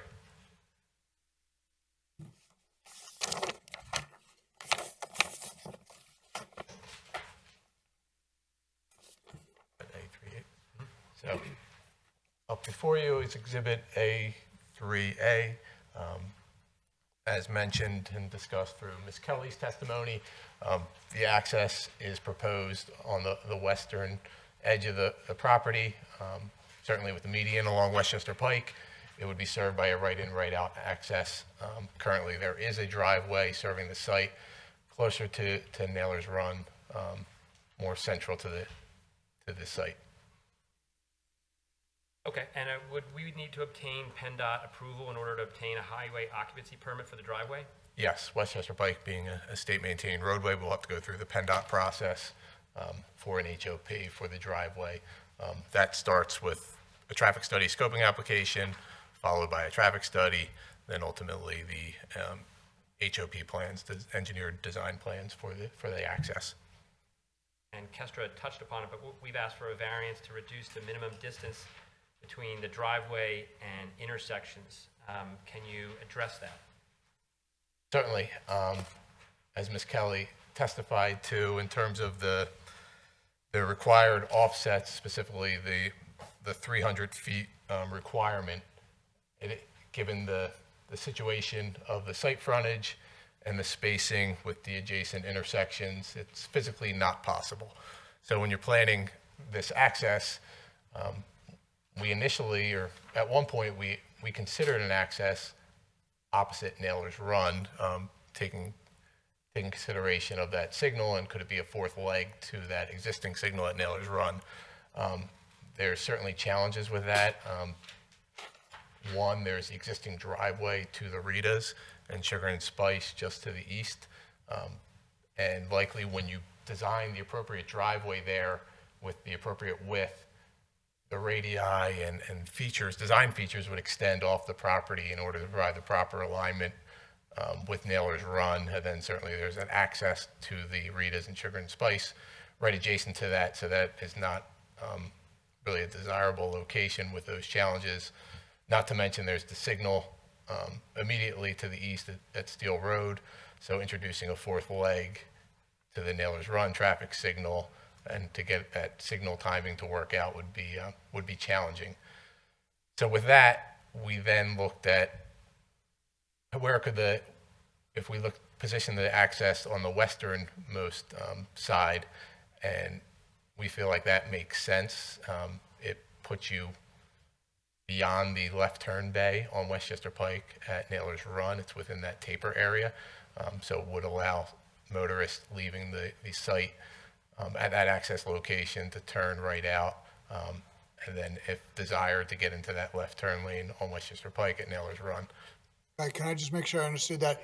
You put it there because you want to see cars skip across 3 lanes of traffic on Westchester Pike to hop into a left turn lane? I didn't say I put it there because I want to see cars do that. I know, but by putting it there, aren't you inviting that? There's currently an existing driveway today on Westchester Pike where vehicles are allowed to do that today. Right. Or when the Pep Boys was operational or the former car dealership was operational. The location where it's proposed today in comparison to the existing driveway location is a more ideal situation to make that maneuver. Not to say that it's perfect, but it's an improvement beyond the existing condition. Have you thought about Or any other Have you thought condition. about putting in, the curbs that would prevent someone pulling out from doing anything other than turning right onto Westchester Pike to go straight? I don't think the idea that this is positioned to afford customers the ability to think that they can safely shoot across Westchester Pike and get into that lane is a bad idea. I think that this should be, if you're coming in and out, there is no physical way that your car is going to get across and on Nailers Run Road. And I think anything, you should do restrictive curbing to make sure that right turn is truly a right turn onto Westchester Pike. right, and to your point, as I mentioned, Westchester Pike's a state roadway, so the concerns you have, PennDOT very well may have the same concerns, and we'll have to work But through even them. if they didn't, the township does. Right, and as part of that HOP process, as you're well aware, we have to work with your township traffic engineer, Pannoni, and address any comments they have to get our HOP approval. Go ahead. I'm sorry. Yeah, Mr. DiMartino, following up on Mr. Rhodes' question there, some people call it a pork chop, but it forces people to make a right turn. If the HOP requirement with PennDOT, if PennDOT and the township traffic engineer require us to put in, for instance, a pork chop, is that something the applicant is willing to do? Yes, yes. Did the reasons that you described earlier, did they also underlie why we've requested variances to have the driveway where it is within the setbacks for property lines and residential districts? Yes, it does. And Exhibit A6 is a trip generation statement and queue analysis. Yes. Did you prepare that? Yes, I did. Can you just explain your conclusions regarding trip generation first? Sure. So the trip generation for this given use was determined based on the IT trip generation manual. It's the industry standard for determining the trips, the traffic associated with given uses. In this instance, the IT land use is automated car wash. The specific size of this car wash is slightly over 4,000 square feet. Based on that IT data and the size of the proposed car wash, we determined that based on the data that this site would generate 60 trips during the weekday AM peak hour. That's a 60-minute period. Would generate 60 trips, total trips. During the weekday PM peak hour, it would generate 99 trips. And during the Saturday midday peak hour, generate 130 trips. Those trips, it's important to note, there's one vehicle equals 2 trips. So the example I gave of 130 trips on Saturday midday peak hour, that's equivalent to 65 vehicles during a 1-hour period. So you're anticipating a maximum of 65 vehicles on the highest usage. That's correct. Can I ask a question? I think the previous testimony stated that the maximum vehicles that could be accommodated were 100 per hour. Why was that number not used? That number, the 100, was the capability of I'll call it the car wash equipment to be able to serve the number of vehicles. The numbers that I am referencing is based on actual car wash data, the vehicles coming to the site. So they're two different items. this site could, based on what was testified earlier by Ms. Kelly, could accommodate more than the 65 vehicles in a given hour based on the equipment. However, based on real-world operations of other car washes of similar sizes, this site is anticipated to generate 65 cars during a Saturday peak hour. I thought you said Saturday peak hour was 130 trips. Correct. Okay, 65 cars, got it. And would you expect higher volumes of traffic for other permitted uses such as fast food restaurants? Certainly a fast food restaurant would generate more traffic during those given peak hours than this car wash. And when I say that, it's a fast food restaurant of a similar size to what's being proposed. And can you address your conclusions regarding the stacking or the queuing of cars? Sure. So stacking for car washes is certainly a common item that's questioned by PennDOT and other municipalities. In working on other spotless or flagship car washes, we went out and evaluated other existing sites, 2 in Maryland, 2 in Virginia. We observed those facilities, looked at the queuing operations during a weekday from 3 to 7 p.m., and then again on a Saturday from 10 a.m. to 3 p.m. Based on that data, we looked at those windows of time. We documented the busiest period, the instance in time that occurred at each of those facilities, either during the weekday PM or the Saturday afternoon time period. And then taking the peak of each of those, we then tallied them up. We looked at the highest, and we determined the highest at any one facility at any one snapshot in time was a total of 20 vehicles in the queue. And that's the sum of vehicles approaching the pay station, and then there's that area after you between the pay station and entering the car wash tunnel. So in total, there was 20 vehicles, was the highest peak at any one instance during any window of time versus when we evaluated those sites. As a practical matter, if you pull into a car wash and there's 65 cars that are waiting, most people are going to go. Very true. Just like, drive any type of drive-through. So those examples that you looked at in Virginia and elsewhere, they were a similar configuration to this, which Kestra had said was a relatively unique configuration for this company.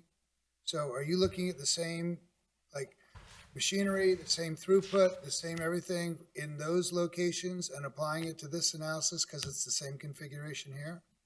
Yeah, so those facilities that we evaluated they were actually larger. They were, say, roughly 10,000 square feet or even larger. But in speaking with spotless and flagship representatives, they feel that those models in terms of vehicle queuing are representative of what would occur at a facility like this. And they're comparable because they process fewer or the same amount of cars as this location? Yeah, I would say the operations, I can't speak to how they process, but the equipment, within the wash tunnel is similar to what would be planned at this facility. We're not going to be able to finish this, right? Yeah, and Guy, I hate to cut you off, but I do want I to. want to.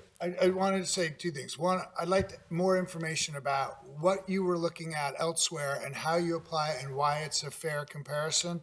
And also, I look at this as 4 different areas of stacking. You've got the entry in to get through the pay station. You have stacking from the pay station into the machine, into the building. You have stacking coming out of the building to turn right onto a busy 4-lane highway. And then and the only direction you can go is right. And you immediately run into a double set of lights, and they're going to stack there too. So when you're talking about stacking, when you come back, I actually want to hear about all of those stackings and from this project. All right. And you're going to bring Kestra back as well, right? Yes. Okay. And we'll resume in A. I don't know how fast you can turn the minutes around. Transcripts. I'll never remember where Guy left off. All right. So, a lot of neighbors patiently waited. We're going to shift gears and we'll go a little past 11. Technically, the doors lock at 11, which causes this to not be an open meeting. Not that I think anyone's coming after 11 o'clock if they're not here already. So we'll go a little after, but in fairness to the neighbors, we want to hear from you. We don't want to make you come back, although the hearing will be continued at the end of this. So you guys can have a seat. All right, thank you. And I'll ask if there's anyone present that received or you can wait until the next hearing and then speak after they're done their testimony. It's completely your call. Just, you don't have to speak tonight and then again. So anybody that received certified mail. Please raise your right hand. Do you swear to tell the truth, all the truth, nothing but the truth, so help you God? I do. Full name and address, please. Michael Convery, 441 Olympic Avenue, Haverford Town, Pennsylvania. Hold on, Michael. How you doing? Olympic. Yep. Spell your last name for me, Michael. Convery, C-O-N-V as in Victor, E-R-Y. And what would you like to tell us tonight, Michael? I just want to communicate my concerns. We've been meeting as a community to talk through this project for the last month and a half or so, ever since the original meeting with the developer.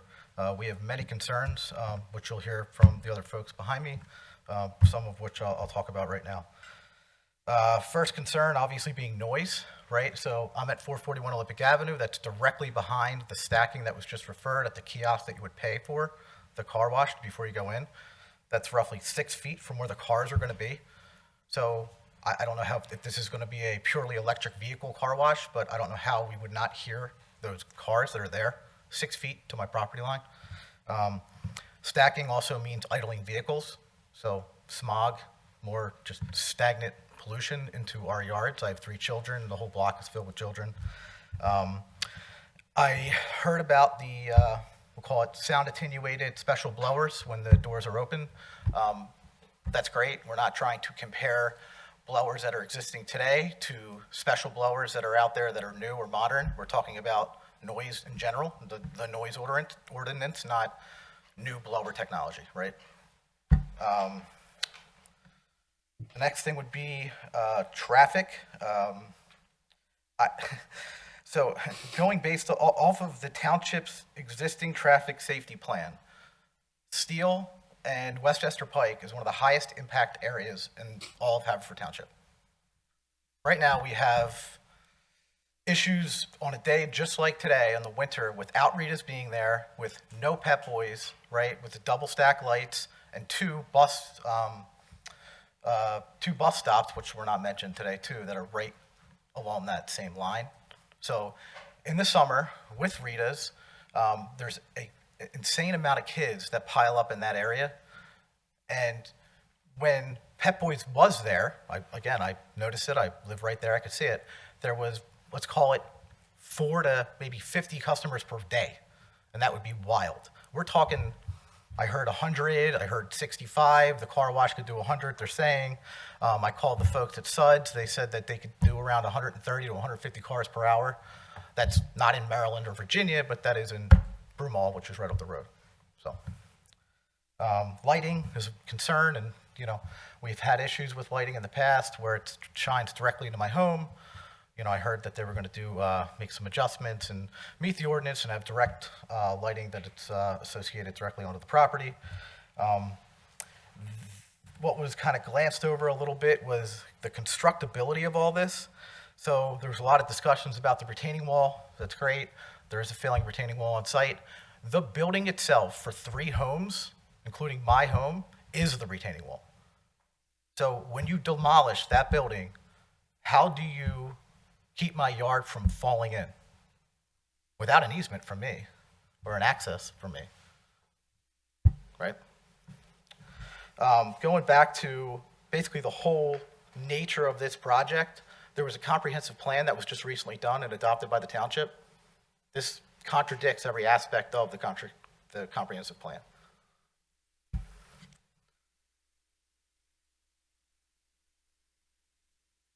I think for now, that's all I have. I'm going to let the other folks speak. I'm sure you'll hear some more from them. Okay, thanks, Michael. Please raise your right hand. Do you swear to tell the truth, all the truth, and nothing but the truth, so help you God? Yes. Full name and address, I'm please. Dmitry Pavlov, You have to spell that one for me. DMYTRY, Pavlov, PAVLOV. Address 443 Olympic Avenue. 443 Olympic Avenue. Location of my property is just here. I will be having all the pleasure from all the car. There's 18 cars waiting in the line, stocking just next to my property, and they all entering, and I will be seeing them all entering from no distance at all from my fence. I literally can stand. The distance between us, this is the distance gonna be between me and the entrance to the car wash. This is how close the car wash entrance is gonna be to my property line. So if you can hear me, can you imagine me hearing the whole car wash, the blowers, the machines that are washing, the water that is running, smelling all the detergents, all the wax, all the chemicals, and I have 2 kids, 4 and 6. This is distance. I can tell you that if I was to buy the property, I would never ever bought a property that is in 0 distance. They literally want to build a driveway, a stocking driveway. It's not a driveway next to my property. They completely want to abuse all the codes of the township. There is a reason why there is a 50 feet a buffer zone. There is a setback of 20 feet. There is a reason for that. So the trees can be planted there, so the water can be drained and go to the. Them building this driveway, 2 lines of cars, basically, and cars sitting there will prevent from the water even draining. So it's not just gonna, I'm not just gonna be like a cloud of smoke and monoxide that I'm gonna, if you imagine, this is a little bit lower than my property. So where is all the smoke is gonna come? All these 20 cars, I'm gonna have the pleasure of smelling all this smoke from these 20 cars, and they have 65 cars an hour. Mostly cars are coming in what hours? From 3 to 7 p.m., like they said. What time do you think I'm hanging out on the backyard? This is literally, I don't know how to tell you, but if I stand here, this is my porch, and this is where this car wash is going to be entrance to the car wash. And before that entrance, there's going to be 2 lines of cars sitting there idling.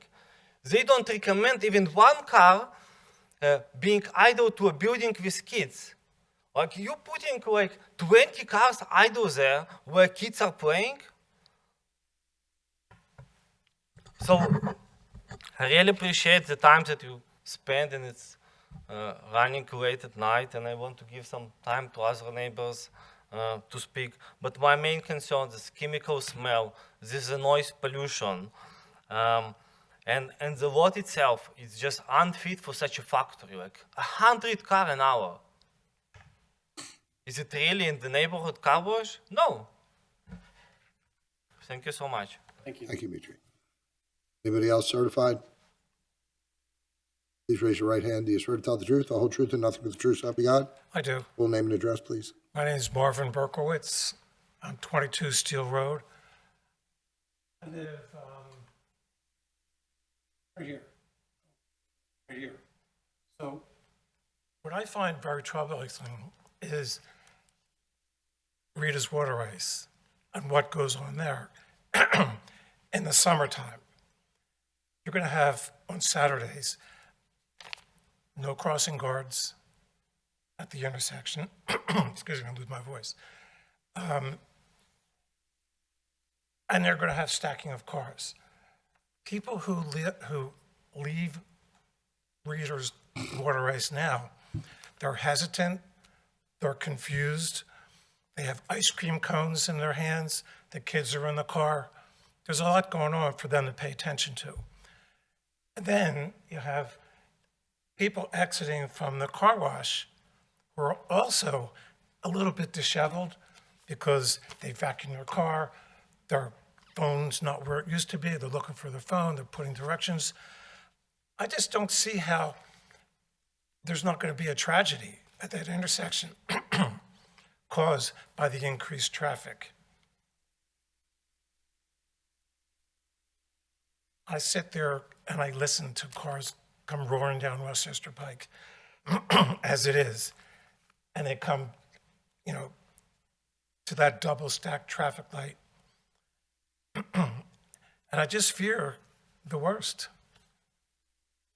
And you just can imagine what I'm talking about. Thank you for your time. Thanks, Marvin.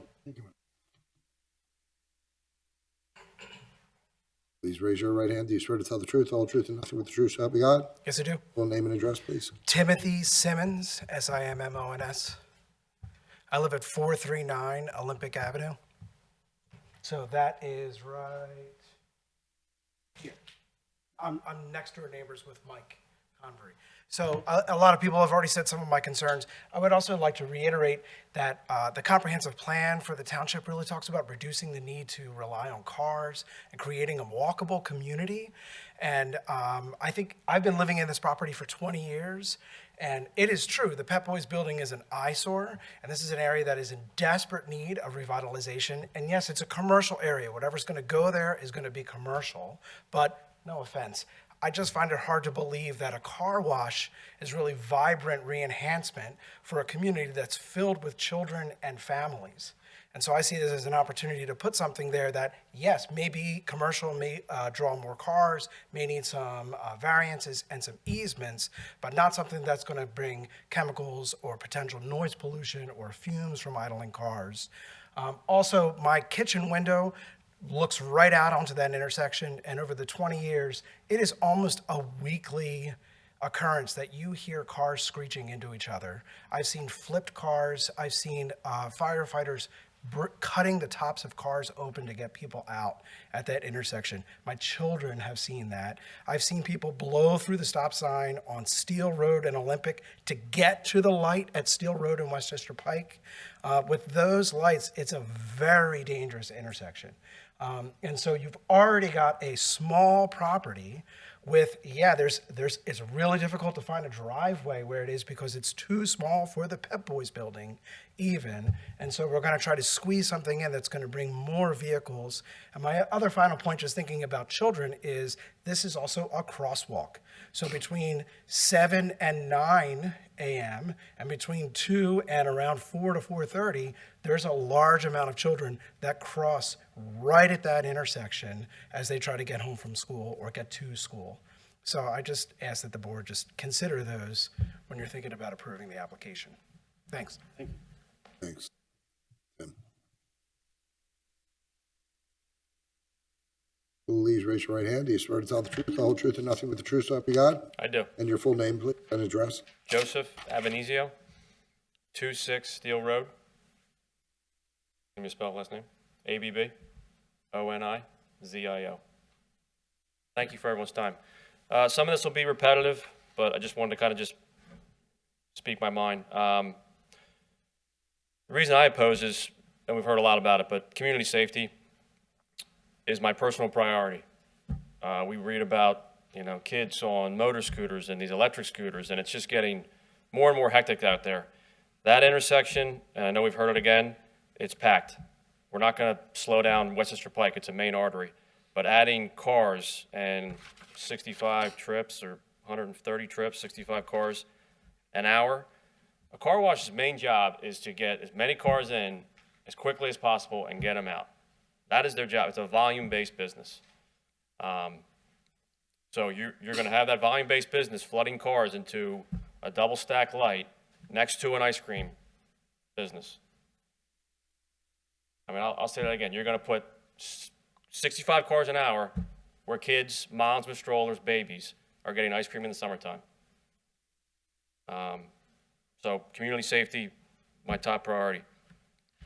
Tim, I know Tim said it. Children at the crosswalk. Haverford School District has a crossing guard there during school hours.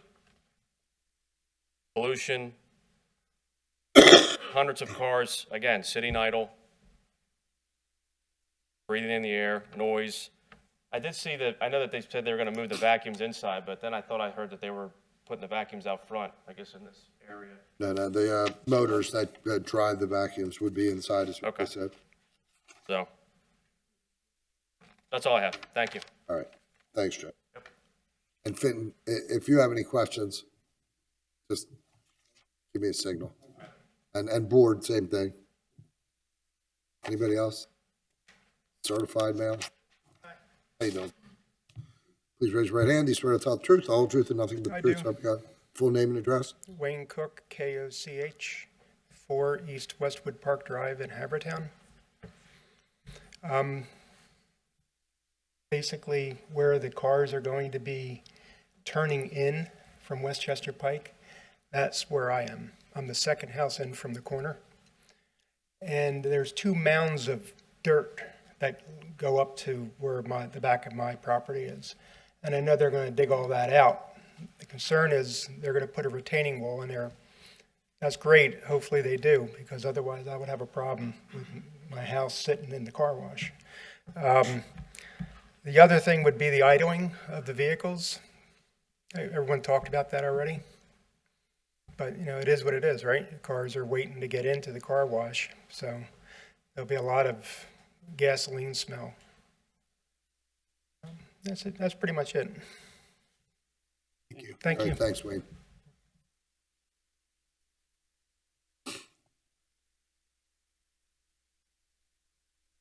Don't.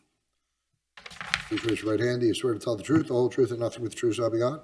I do. And your full name and address, please? Antonio Cordova, Cordoba. I'm at 449 Olympic Avenue in Havertown, Pennsylvania, owner and resident. What would you like to tell us, Antonio? I respectfully ask the board to consider several questions before acting on this application. First, how does the applicant meet the legal standard for a use variance where a car wash is expressly not permitted? Specifically, what evidence shows that this property cannot reasonably be used for any permitted use, especially given its prior conforming commercial use? Second, how should the board view an application that requires relief from nearly every core zoning standard that defines the district,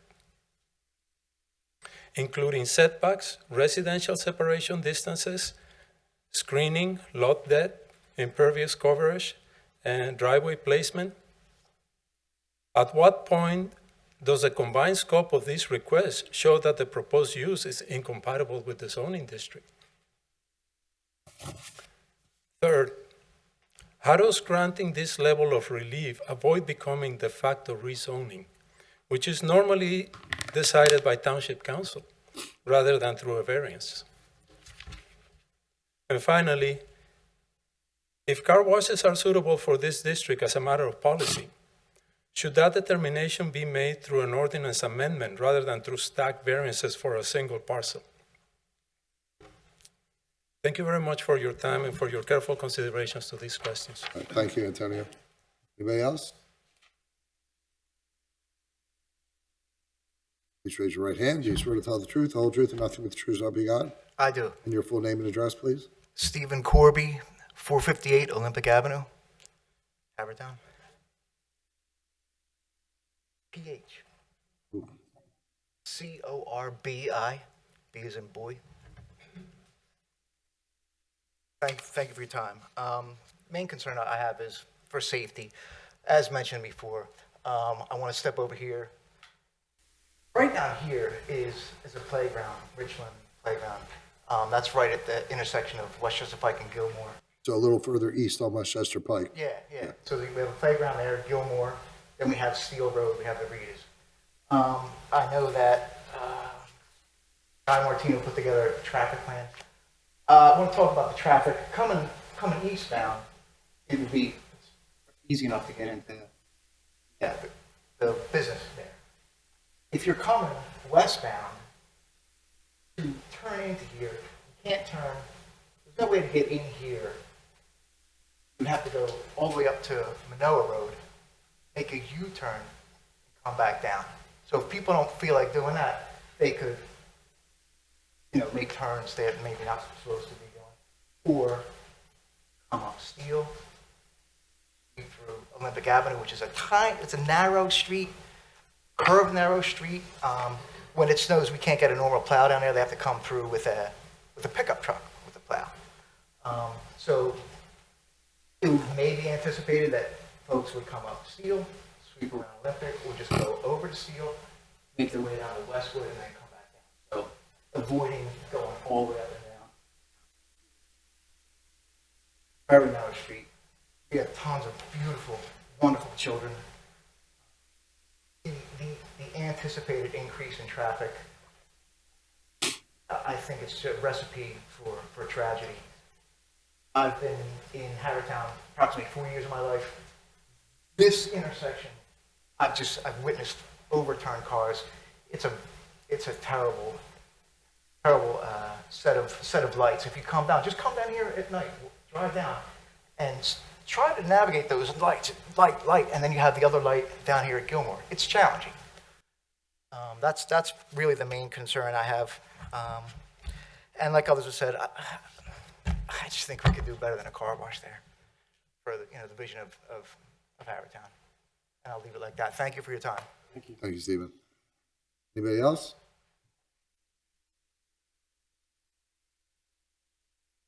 Please raise your right hand. Do you swear to tell the truth, the whole truth, and nothing but the truth, so help you God? Yes. And your full name and address, please. So William Cawley, Cawley, and I'm at 453 Olympic. So I'm right at this little triangle right here. I need you to spell your first name for me. William, William. last name Cawley. Got it. So I'm at this little triangle right here, which is like an auxiliary parking lot, and me and Wayne kind of share it. And I'm an advocate for the revitalization of this commercial property.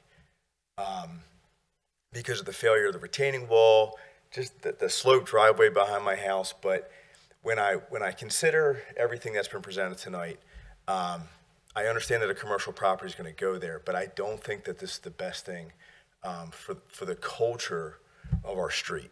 And a lot of the speakers today, they reference noise, variances, air quality, traffic, and other concerns, but I'd like to focus on a different issue. So I'm a father of 3, and we bought our home in 2012 for what Haverford Town, not for what it was, but what we felt like it was going to become. And we've been pretty impressed at what it's become over the last 13 years. And we've stayed. This wasn't supposed to be a home that we were supposed to still be in. We benefited from not just the appreciation of our house, but the social appreciation of the township. And for instance, like the Penzie Trail, we talk about the Rita's Water Ice, and like Steve referenced, we have all these children on this block. It's really a village. And even for the people that their kids might be in college now, they're like, they're parents to our kids, pseudo parents to our kids. And in response to the township improvements, we've done extensive renovations on our home, and we're planning on staying. And this car wash would be counter to all the progress that this town has made in improvements. For instance, Richland Park, all the playgrounds, the Penzie Trail. And right now, even just to get to the Penzie Trail, it's a little bit of a dangerous trek that we've learned how to navigate. But this would complicate things so much to our growing family and our growing street and all the kids. And the culture of our street's intangible. And while we know that a commercial property is going to go there, the variety of issues that this car wash will cause will adversely affect the quality of these children's lives. And thank you for the time tonight and listening to me. Thank you, Roy. Anybody else? No? Look at that, 4 minutes to spare. Clinton, you want to pick up with Guy? I'm only kidding. So what's your calendar look like, Clinton? I actually have a conference on the 5th in Springfield. I know you had another one on the 19th. No. Can't do the night. They can't go the 19th. No, Clinton can go the 19th. Guy's not good on the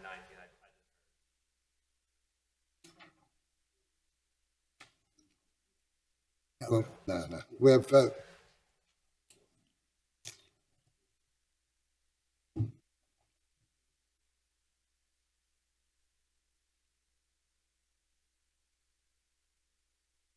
We have February or March, and both are the 5th or the 19th of either month. Okay. All right, we'll take the 5th. March 5th or February 5th? February 5th. Okay. And Jonathan, we should be okay with the agenda? Yeah. Okay. That's because you made a good call. I knew it. Experience. All right, with that, we'll continue this case to our February 5th hearing. So we'll make a motion to adjourn. So moved. But wait, we have minutes to approve. Oh, wait, we're not adjourned. Not adjourned. Go ahead, Jess. Ernie submitted minutes from our December 4th meeting. No comments were received, and I would make a motion to approve those minutes. All in favor? No comments were received, and I would make a motion to approve the minutes. Bill seconded it. All in favor? Aye. Aye. All right. Anything else?